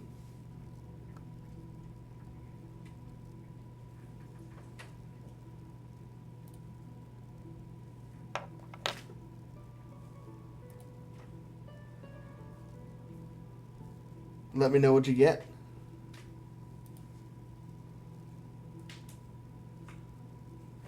It doth say you are muted, just a heads up. 18. 18.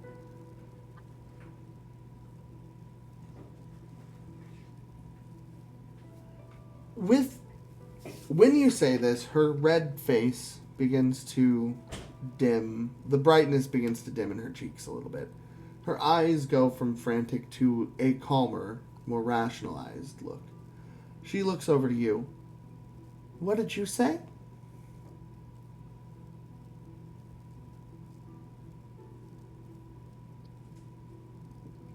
He'll stop walking and like look at the guy. I said I like the name Monroe. She looks up at him. I like that a lot. I like it. Monroe, yes. And she will look to you. Thank you so much.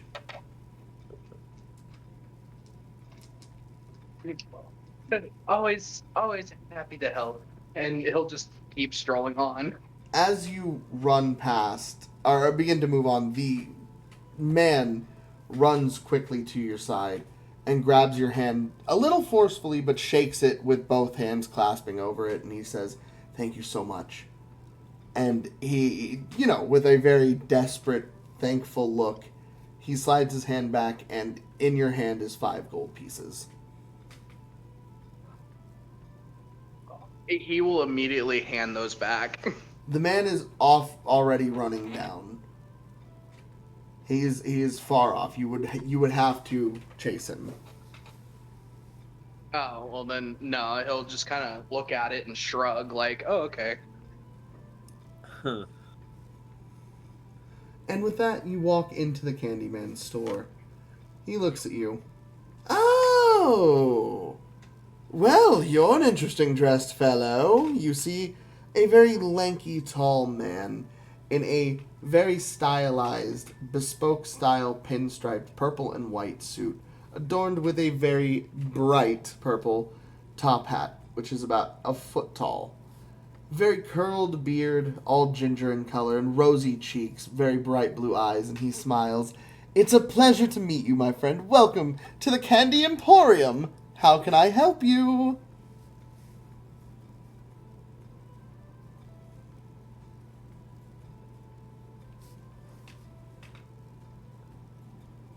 Well, I came to meet the man, the myth, the legend. The one I am currently speaking to, I believe. He Or is leans this in. another one of the constructs? He leans in very close. Is the king in town? Oh, you mean me? Why, shush. Who are you, my friend? No problem. Just old soul. I've seen your shops in basically every town. Ah, yes. My little enterprise does quite well for itself. In any place that I'm able to garner good favor, I seem to have a little shop sprout up. It's quite nice. So first time perusing, then? This location, yes. Oh, you've been to other stores. Yes, I have. What is the capital city that we're at Nyx. called? Nyx. Nyx? Nyx. Nyx. Yeah, Nyx. The city of Nyx is the one I go Oh, to quite often. right. Store number 8124913. I love 8421943. Such a clean property. That lacquer I built does such good work, I'm telling you.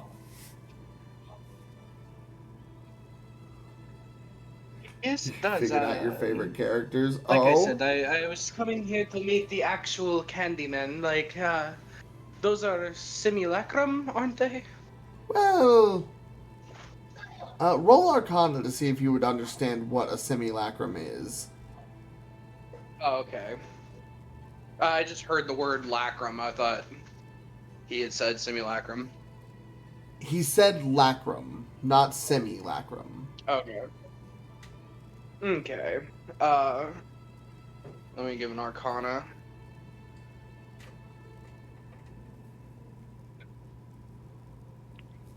"13 plus 5 is 18. Okay. So, with what you would know about the Arcana and the Mystic, you would know a lacrum, in some forms, can be a clone, but that's usually referred to as a simulacruma. This case, he said lacrum, so you're not sure what he's implying it to be. He looks over. Yes, they do really wonderful work, don't they? Well, if you've already perused some of my ware, you know some of my best sellers, but I'll tell you what. I have a couple of specials on deal right now for some new candy I've been wanting to try out.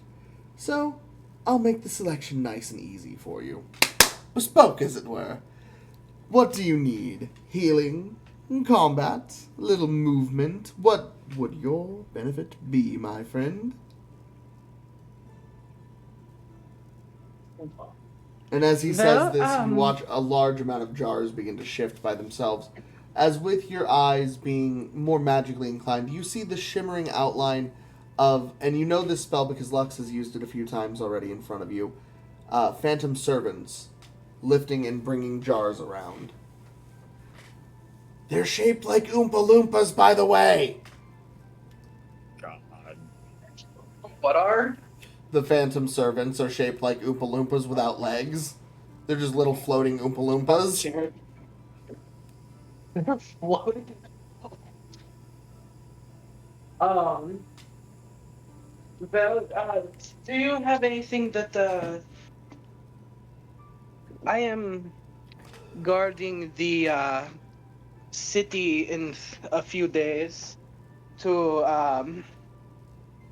I'm working on a contract to guard the city in a few days. I was actually He grabs the side of your...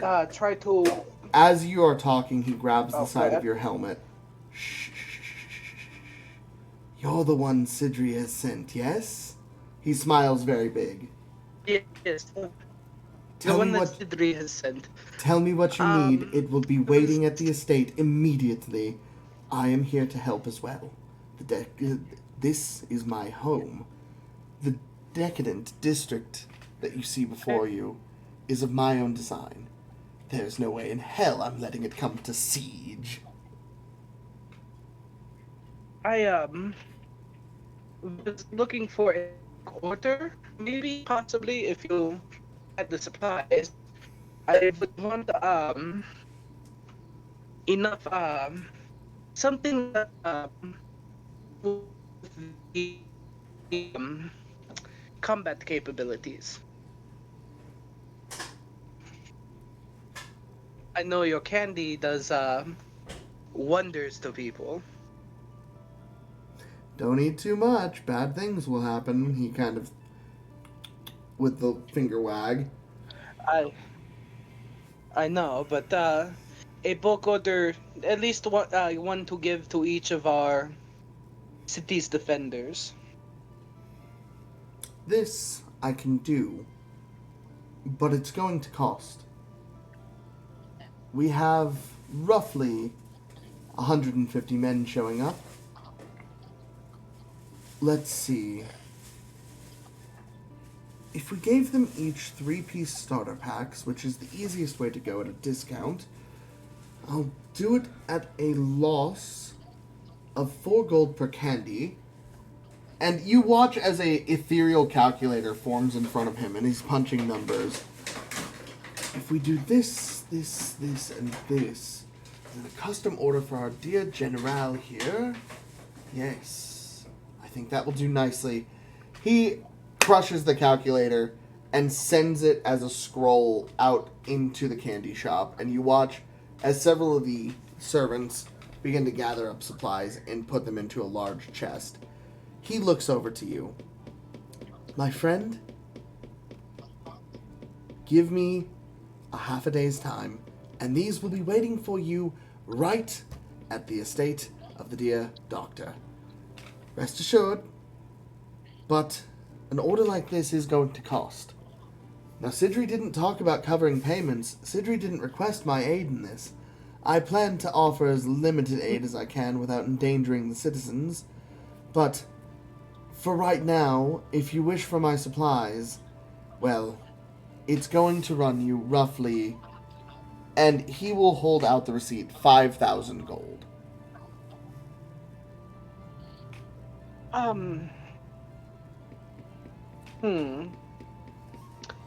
You said 5,000 gold? 5,000, yes.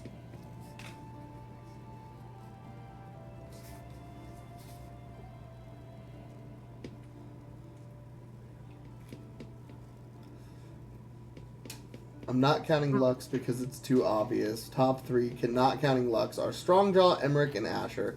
Aw, you 3 are favorites to Emmy. Well, I do not have that kind of cash on me.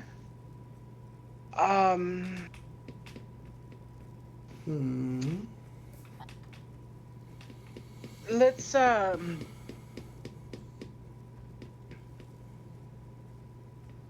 if we cut the order in half, I would be able to. He waves pay his for that. hand. He waves his hand. I'll tell you what. Give me what you have for now. We'll call the other half an IOU for down the line. Nothing fanciful, no favors, no contracts. Don't worry, I'm not that kind of Candyman. He will hold out a little info card, and written on it you see what is in big, bold, bright letters, Mordant Dew. If you can retrieve this for me, we'll call it even Steven, and the candy's yours, my friend. And what does he hand me? It's a little info card that says Mordant Dew and gives a description of it. It grows in mountain ranges underneath waterfall-like environments. And with this dew, what is it a difficult task to get? Is that via you would send me to find it? It's an electric-based slime-like moss that exists underneath certain magically enhanced waterfalls. Essentially natural runoff mixed with plant matter. It's a little shocking to the touch, but nothing too deadly. Don't worry. The only danger is having to swim against the current of a waterfall. A magically attuned one, but shouldn't be too much of an issue. The only reason I'm asking you to get it is because, well, with everything going on over the next few days, I'm going to be quite busy. And, FYI, if you didn't know, something big is getting ready to go down over in Capital City. I think it's going to require my aid for a couple of days at the very least. Something about a large-scale attack getting ready to become underway? Is this the capital city that, which capital city? It is, the one he is referring to is capital. Like, the capital of the opposite kingdom. Oh, so the other side of the Odin world. and them are. Yes. I hear things are getting dicey over there politically. And because of an incident that's taken place in the Blackstone Marshes not too far off. Apparently something about a whole town being absconded with. Several people being taken away in carts. Most of them being slaughtered by some kind of foul creatures. Go ahead. Is that where the Vindigos attacked? Are you saying this in character? Because you don't know what a Wendigo is. I thought, Oh, yeah, no, Lux and you already had because- that conversation. Yeah, you're right. Lux explained all that Yeah. shit to me. So, he looks over. Oh, you've heard a little bit about it. Yes, the Blackstone got completely destroyed. It was a fairy enclave. A very lovely natural place with a whole spring. Apparently, in recent times, the spring has started to dry up. And now we've gotten word that the entire town fell under siege in the last few days. I'm not really sure what the outcome ended up being, but it seems that whatever force ended up marching on them has started to be seen making its way through small villages and burgs on the way up to capital. After that, it would be easy to assume that their next direction would be the southern capital, the coast city, Ryugai.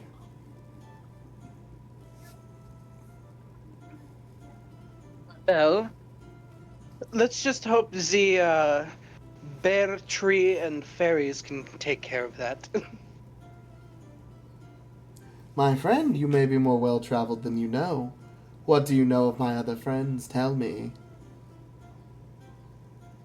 Oh.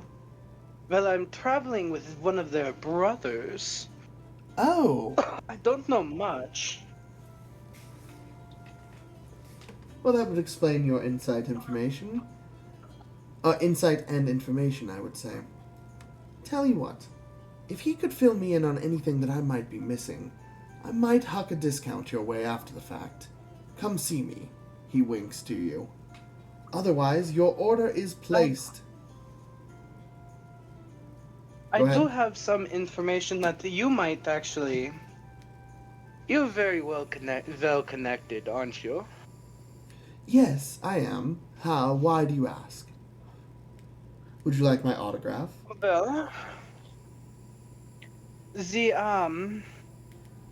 No, I'm looking for some information. You see, your friends have found some of my friends in a not very good state. I see. I'm so sorry to hear that.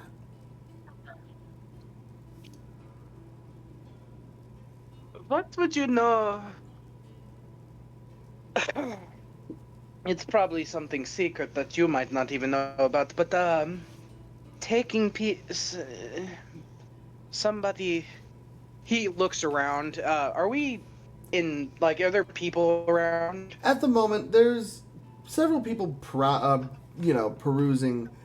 A lot of them are being distracted by those small screens that flit about that you've seen in the other shops that inform about the different kinds of candy. So not many of them are paying attention at the moment. He'll lean over and kind of whisper. Do you know anything about the kingdom taking people and changing them? Possibly with a man He named. will cover your mouth Chip. he will cover your mouth as you begin to speak. I've heard whispers. It isn't good to talk about this stuff in the open. Tell you what, after all is said and done with the ceremony, come see me after the fight. It will take several days, but I'll prepare a place we can talk. Okay. And I'm looking for some people too, if you have the information on them. If you could give me a list, I could look into it for you. I can't The hear person pig I at mentioned. Yeah, you're breaking up. Oh, We'll the just... person I mentioned. Oh, sorry. I was gonna say, Did you hear me? Can you hear me now? yes, you want to give him some people you're looking for. I'm guessing you'll give him the list of the names on your gun. Yeah. Okay. So, you hand him the list, and he is perusing them. Well, the Queen is kind of an obvious one. Interesting that she would appear on something like this. Part of our talk, you're going to have to tell me what that is if you want any information out of me. Deal? He points to your gun. What is it? He points to your Hey, gun. I wasn't gonna show. No. You give him a list. Did I show him the gun? No, but he can tell. Like, he can tell passively. Okay. You're going to have to explain that thing to me before I give you the information you want in a few days' time. Is that going to be okay with you? Yes, that would be fine. I will speak to you after the ceremony. You seem like an honorable man. You also seem to have a dark shadow cast over you. Be wary, my friend. He will begin to look over the list. His eyes get a bit wide at the first name. Well, I don't think I need to explain the Queen too much to you. I can look into anything she may be doing as of recent times, but other than that, information on her is going to be a tricky one. This gentleman, Chip Tagger, he's been to several locations throughout the land. I'll gather information from my lacrimas that you might know. He begins going through the list. He taps... I know the chip person is currently attacking your friends. I wish them the best of luck. He begins tapping the page. Trixa. Lady Trixa. Why is this name here? He points to it. Tell me. Why is her name there? Honestly, you can only assume it is the harlequin-like jester woman you saw on the beach that day that walked off with Chip.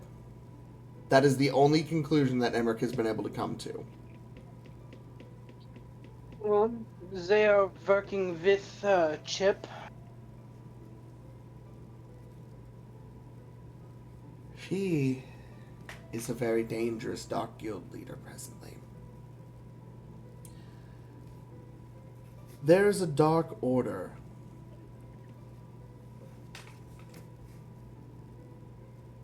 It's disturbing. I'm sure you've seen carnivals with the clowns and such, yes? Yes. The gentlemen jesters are demented. It is a dark guild of assassins, practitioners of poisons, warfare, and just about any kind of pain and misery that you could possibly think of. They pride themselves in selling the worst of the worst and curses, the worst and the worst in curses, and having connections to dark magics like necromancy. Madame Trixa is the head of all of this, and she is a very, very dangerous woman. Her magic alone has the potential to absolutely dominate someone's will, let alone the people she has surrounding her. If for some reason she has put a target on your back, or you are placing one on hers, I wish you the best of luck, my friend. She's going to be a tricky one.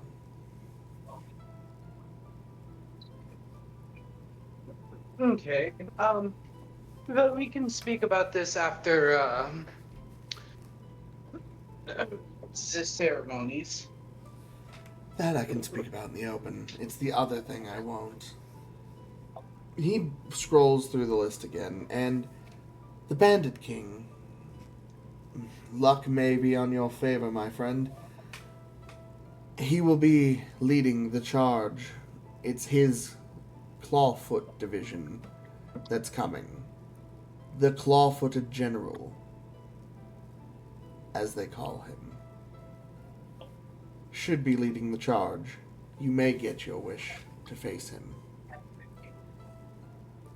Am I missing anyone on the list right now? Okay. Am I missing anyone? No. I don't think so. Okay. So he will look over. You're going to need to explain to me what all this means, but right now, we have much prep work to do, and you need to rest for the arrival of the troops.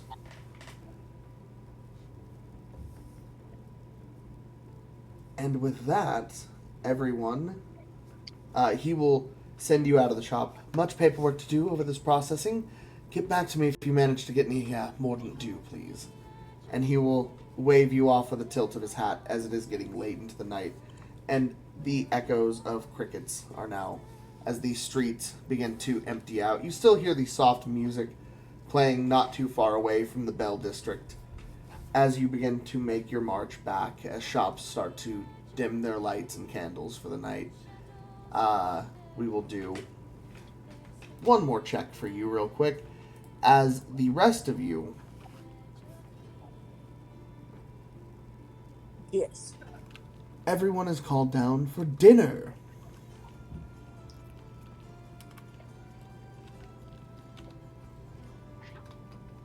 I'm guessing once I get there, I'll be called down. Yes, you will.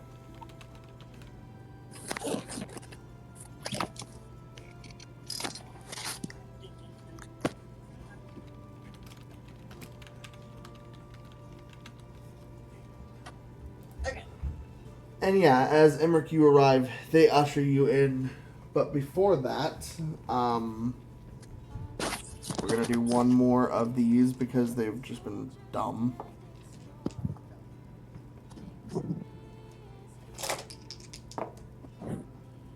We got 43.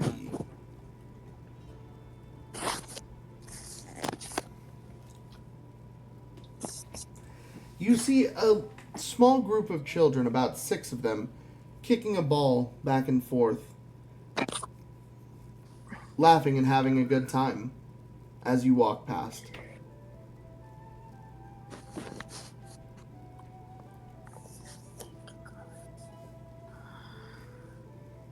You said I saw 2 kids like playing with the ball, basically. Yep. And one of them will... Oh, yep, nope, on that roll. One of them misses his kick and the ball comes skidding over in your direction.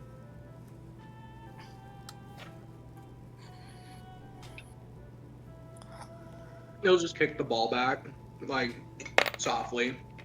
Okay. You nudge the ball back. Give him a little salute as he's walking. You nudge the ball back with your foot. When you kick it, you watch as it makes it about half the distance back to him before suddenly turning direction and coming back to you. Oh, fuck. Are milk and cheese your enemy?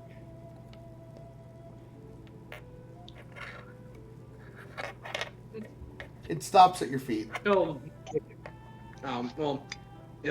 kick it back to the kid again. Oh, Like, damn. You kick it, it makes it about halfway in distance, and then turns direction and comes straight back to you, stopping at your feet once more. Hi, Holly.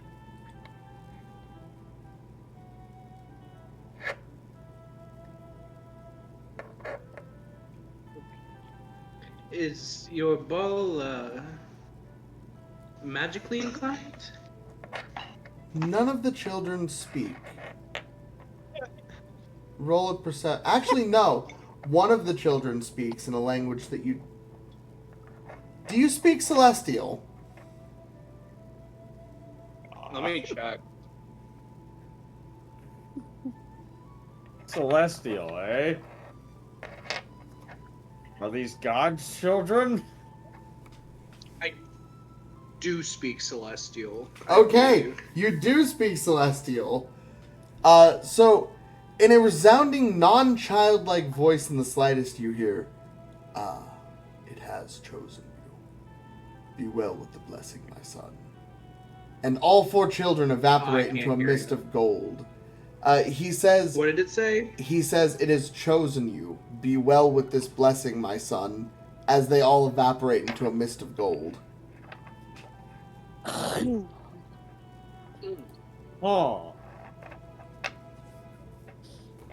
He'll be very confused, but he'll pick up the ball and like keep it. Okay. So you put, you can mark, it's an interesting ball. It feels like it's made of like burlap, like stuffed burlap.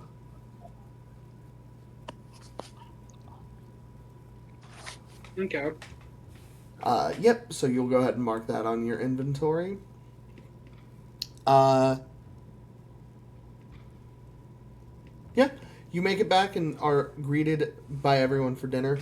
You walk in, and sitting at the table is your entire party, along with the good doctor, Archie from the bar, and two more individuals that you have not been acquainted with yet. One, a shorter woman of about, I would say she's about 4'6" to 4'8" range. Fairly short, but nowhere near as short as you would expect for a half gnome. On the opposite side, you see a pointed-eared, kind of slender, long, silvery hair, very young, sharp-looking, chiseled face, and the silvery hair offset by the darker tone to the skin, a young elven man sitting next to her, holding her hand. And Archie looks up. "Ah, the great general! He approaches. Please be seated." And he gestures to you. "I'll save you a seat right next to me, Commander." He has called you like 6 different titles since you have met, and none of them are correct, by the way.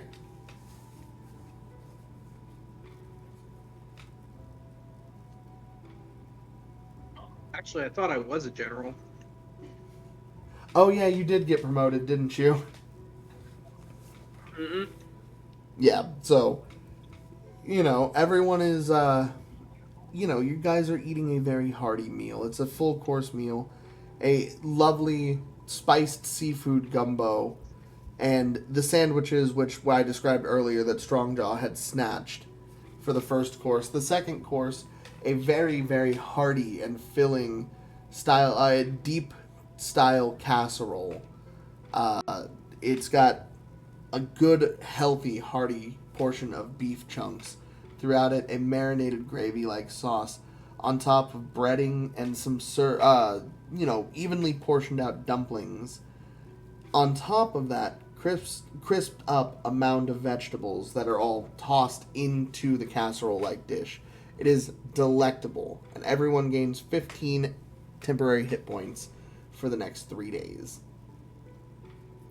On top of the temporary hit points that I Those- already had? Those wore off already.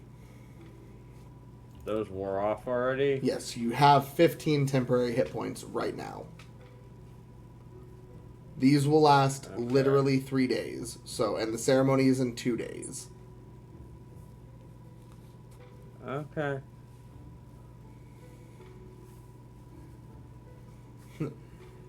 He looks over. "Please, eat your fill. Chef Gil will be happy to know you enjoyed it." And the young, darker-skinned elven man will stand up. "Thank you all again for coming to aid. I am so sorry to trouble you with this request. We are honored that so many are willing to lend a blade and hand just to help us on our special day. Trust me, the noble house of Alvuk will be in your debt, each of you. I am Sir Damien, next heir of the noble house of Alvuk, one of the 3 major elven families. We serve under the elven sovereign. We are the direct family and lineage, and it seems some in my line would oppose me marrying outside of my, birthright, it would suppose. But I don't care. I am so moved and deeply in love. The people I've met because of her, the places I've seen and the things she's taught me. I couldn't live life without her. So please, let me know how I can help you as we lead up to all of this.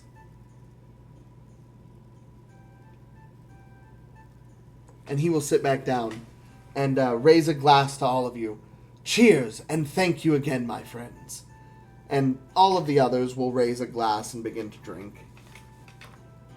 That was so wholesome.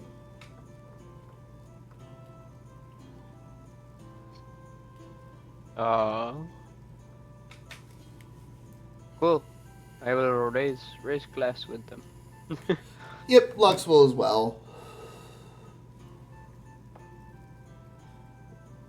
Is Amelia, Same. Asher, you guys good? I figured Emrick would without drinking. I'm good.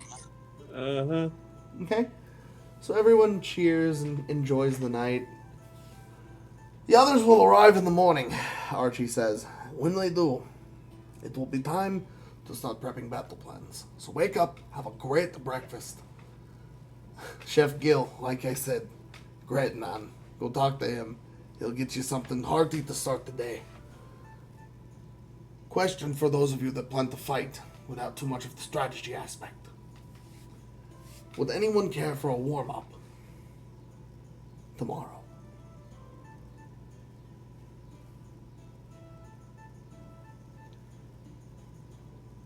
You want to spar? He looks to you.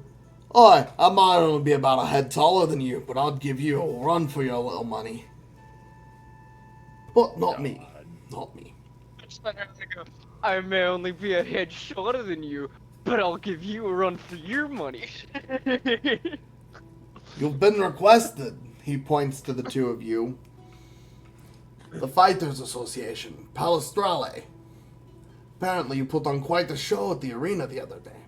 We have one here as well. They've invited you tomorrow morning to participate in another game. A 4-man fight. Lux looks over. Yes! Yes, yes, yes, yes, yes, yes, yes! Oh, man. Is What Lux you still doing? drunk as a fuck at this Very, point? very, and he's still drinking.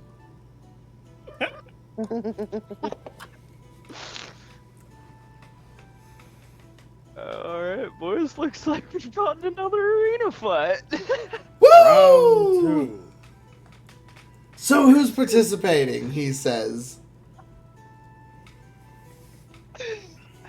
Oh, fuck. Trunk Lux is hilarious.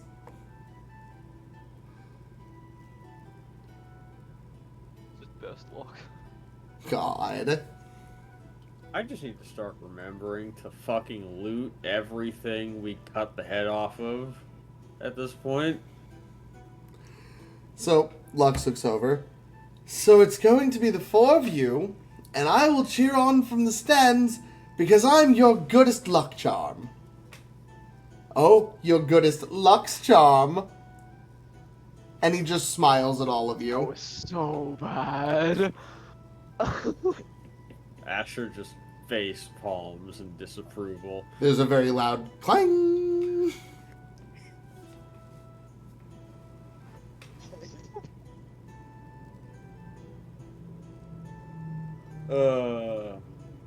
God. So yeah, as you guys enjoy the night, make plans for the morning, fun is had, and eventually everyone stumbles their way to bed.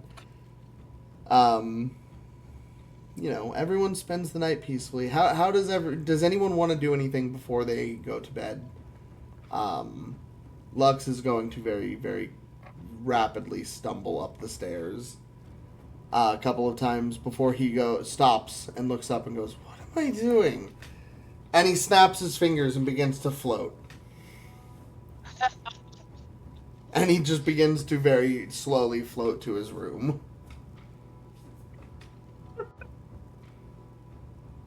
Oh, fuck.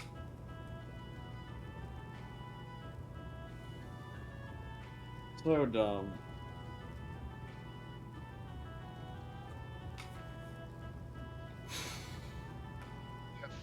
writing in the morning, I'll just like check over my fucking shit. Okay. So you'll tune up your gear. Make sure that You'll it's all like fine. you'll polish everything up, tighten the straps, and make sure all the bolts are secure. Make everything nice, and polish the blade of your hand axe. And okay. So Asher, you got anything you're wanting to do? Well, I mean, I was going to get supplies, but everywhere's closed now, so. Well, then we can re-roll for that. Roll a perception check for me.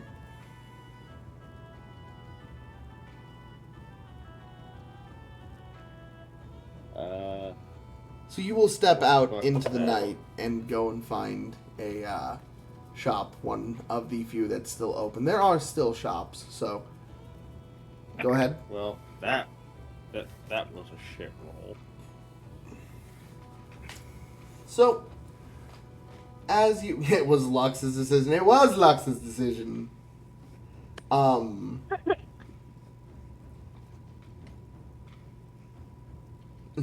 After the week he's had, he needs to unwind. Leave him alone. He's precious.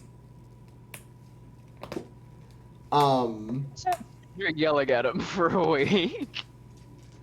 Well, I mean, that on top of the botch, on top of the fucking... What happened at the base, on top of nearly dying to getting fucking killed, almost killed through a fucking scrying spell.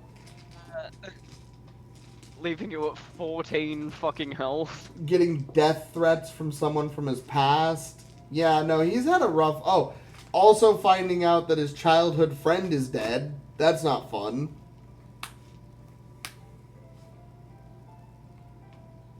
Yeah, my boy's had a couple of rough weeks. How many damn glasses did he have? Glasses, you ask. That's funny. You mean bottles? Exactly. No. It's more accurate to say how many hollowed out fruits did he have. Because if you haven't noticed, that's his thing. He's been requesting... Like, when you guys first met, the thing he ordered at the first tavern was a hollowed out pineapple full of champagne. And that's like, what, half a bottle? Yeah, pretty much.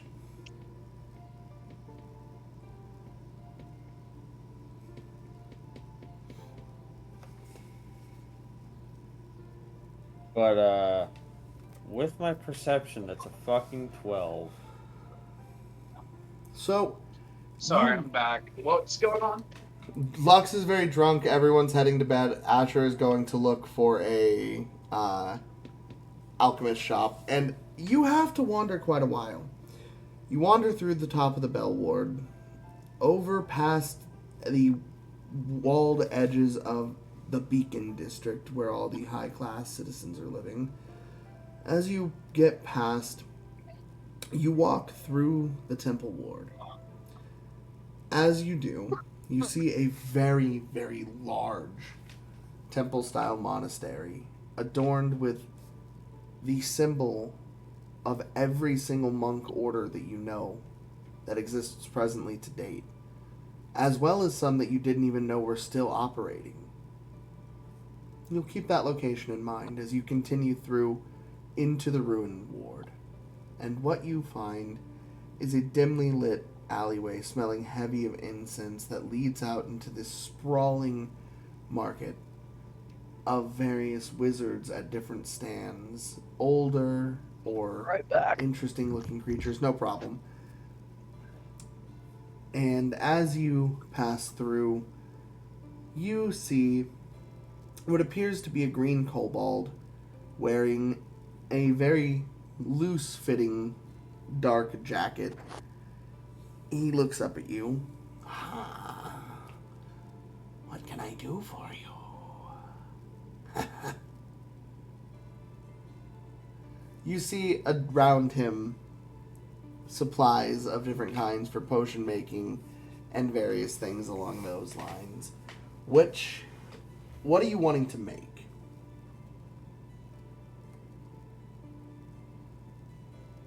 Well, it's been like 40 minutes, so I lost them. What kind of... Just... Can you look at it again real quick?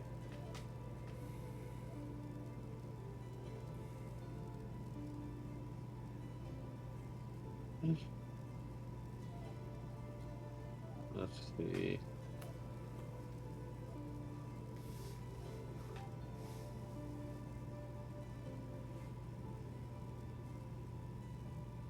Let's see. I was intending to make a potion of resistance. Let's see.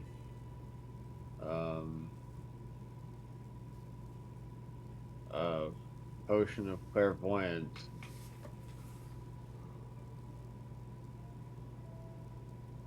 And a potion of vitality. He looks to you.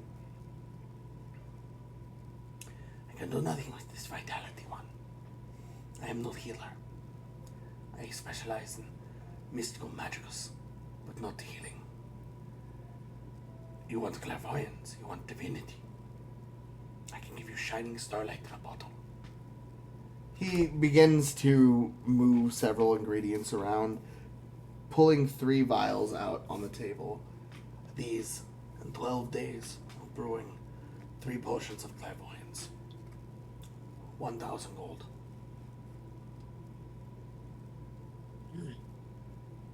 Oh boy. How much do I have?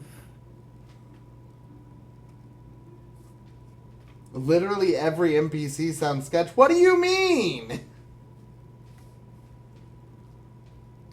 Where's my fucking inventory? Okay. God. Can I fucking roll a bartering check?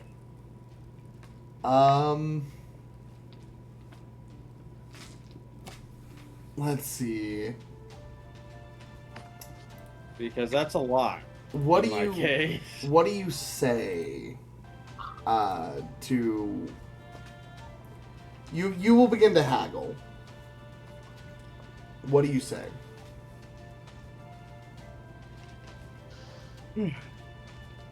That's quite the price tag.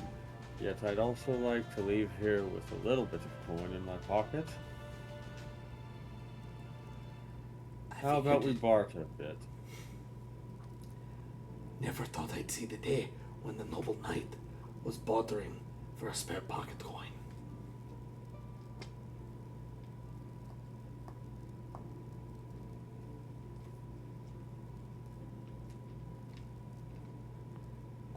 Go ahead and roll a charisma check for me. Let's see how he's feeling. What the hell? It's too dark in here. That's... Oh boy. Wait, where's my charisma modifier? Okay, that's a soft 20. But you are a knight nonetheless. Fine. Fine.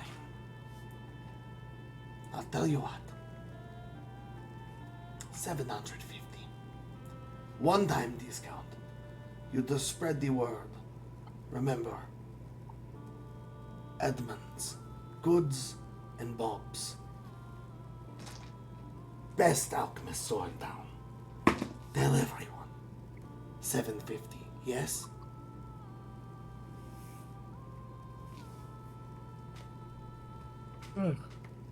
I can do that. It's been a We pleasure. have a deal. He reaches out to shake your hand. It has been a pleasure.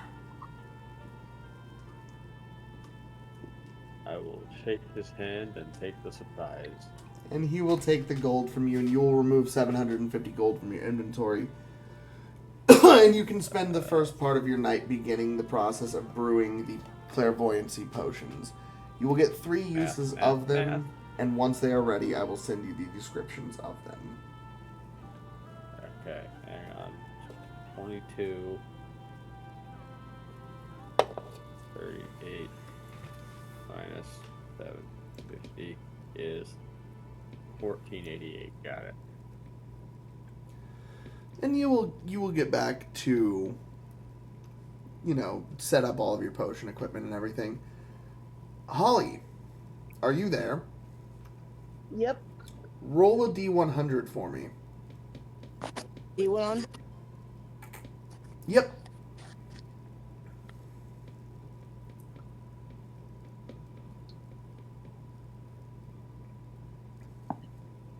I rolled a 60. Did you say 60? Yeah, D100, right? Well, I didn't think this would happen so fast. Oh shit. 50 through 60 was what it needed to... So, because of your incline to the natural life, because of getting off on such a good impression, you've been playing with your friend for a couple hours now. And it looks at you. It stops. And in very unlike badger-like manner, it sits up. Almost as if trying to sit up on its hind legs, as you watch, almost shocked, as its dark brown fur begins to shift into a very vibrant light magenta red. And its ears, flattened back like badger ears, suddenly begin to expand outward, becoming very long and pointed. You watch as its snout becomes a little wider and a little more elongated, its fangs growing in size as its head begins to shift from that of a badger into that of what appears to be a fox, as 3 soft tails swish out behind it. And it looks to you. Hello.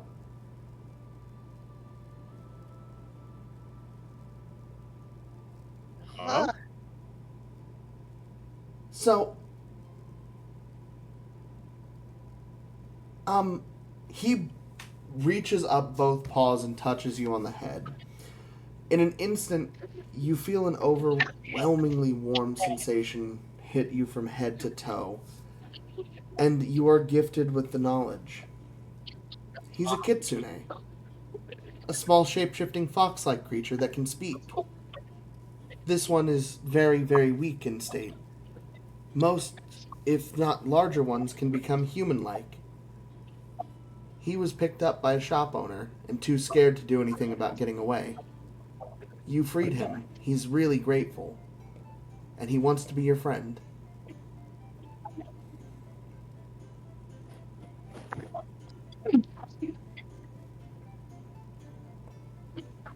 The name is Ferret, right? This is not a character. The name is What did you say? What is his name? Fenric. Ferret?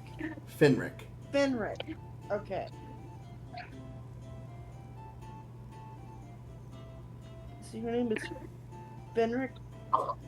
He shakes his Or is head. that... No, that's what the old man named me. My name is Coda.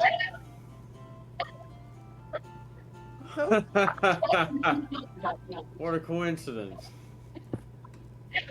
Oh, that's 100% for her, by the way. Oh, I figured. And he will hold up his little paw. I'm It's gonna very head out. nice to meet you. Okay, no problem. Bye. Yes, See ya. Coda.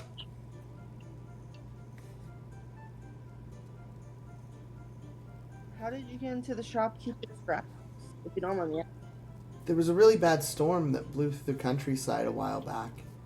I heard the beats of heavy drums and the moaning and groaning of something really large. Next thing I knew, I got blasted by a really big gust of wind. When I came to, I was in the shop. But I disguised myself. Not great. It was instinctual, I think. I just woke up, and I was stuck like that for a while. I figured once I could change back, it was probably better not to. Yeah, good idea. Emmy is losing her shit over here. What? Over a talking badger? No, Or- it's a small kitsune. It's a tiny little. It transformed. It's a tiny little. It's like a magenta, orange, and red colored fox with 3 tails that can shapeshift. All right. I said the second it was gonna be. I said it the second it was gonna be plot important as when he said it had a tail. Denji, shush. There was a chance she never grabbed it. She could have gone for the egg. By the way, that was a mammoth egg. Huh? Oh yeah, the egg in that shop that was for 3,000. That was a baby mammoth.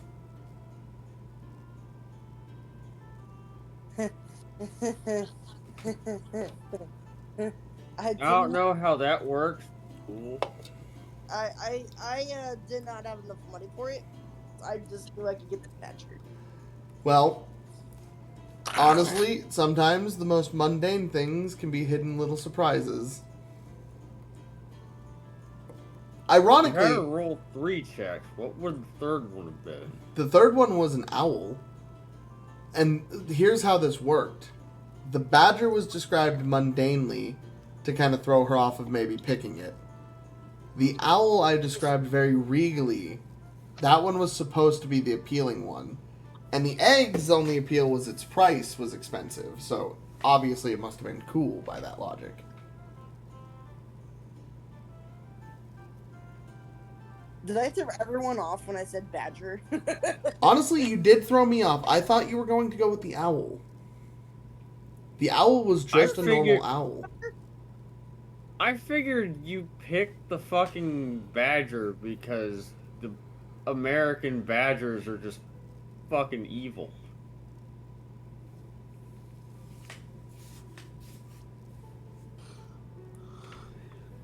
So, yep, you now have your little fox friend. Coda, you can go ahead and type or write down his name so you don't forget it. Right. Yes.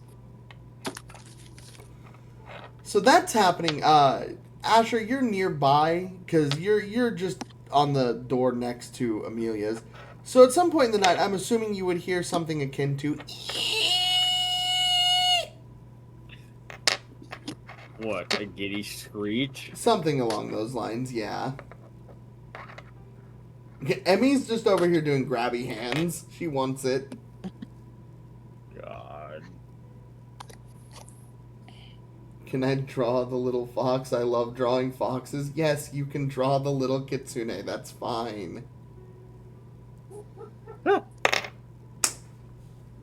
Make it super adorable, cute looking.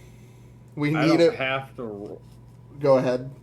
I don't have to roll for her screeches to fucking break my concentration. No. do I? Actually, the potion process is pretty easy to set up with your potion making or your alchemy kit. Once you get the right balance of the ingredients, you're able to set up 3 vials, basically drip feeding a silvery, thick, metallic-like metal or liquid into the vials. It will take approximately 12 days to fill the 3. Cinder.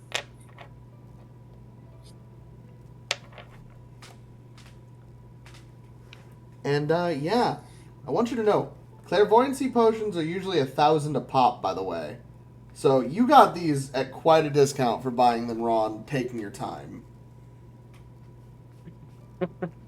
I mean, yeah, that's the whole point, is making them yourself and saving money. That is correct. Alchemy kits are fucking awesome. And with that, we have already gone a pretty long session. This has been about 3 hours now. It's been a good session. We got a lot done. Do you guys want to do the combat now, or do you want to do it next time? Let's do it next time. I figured that would be the case, and I am fine with that. This has been a very, very good session. With nightfall and night coming, the soft sands of the golden Kogor Desert radiate a lovely glow into the night sky, illuminating the stars with a greenish aura. As you all look out over the windows, peering out over the beautiful town that you find yourselves in, ready to defend, ready to fight, feeling invigorated by the kindness of the people that you've met, the warm smiles, the soft, loving stares, the music. Everything about this city has been nothing but charming to you. Each of you go to sleep with a mission in your heart, allowing it to beat just a little bit stronger. And on the morning of combat, we will skip the next day, and I will just come to you and Emrick about laying out soldiers and battle plans. And we will do the combat as the beginning of next session.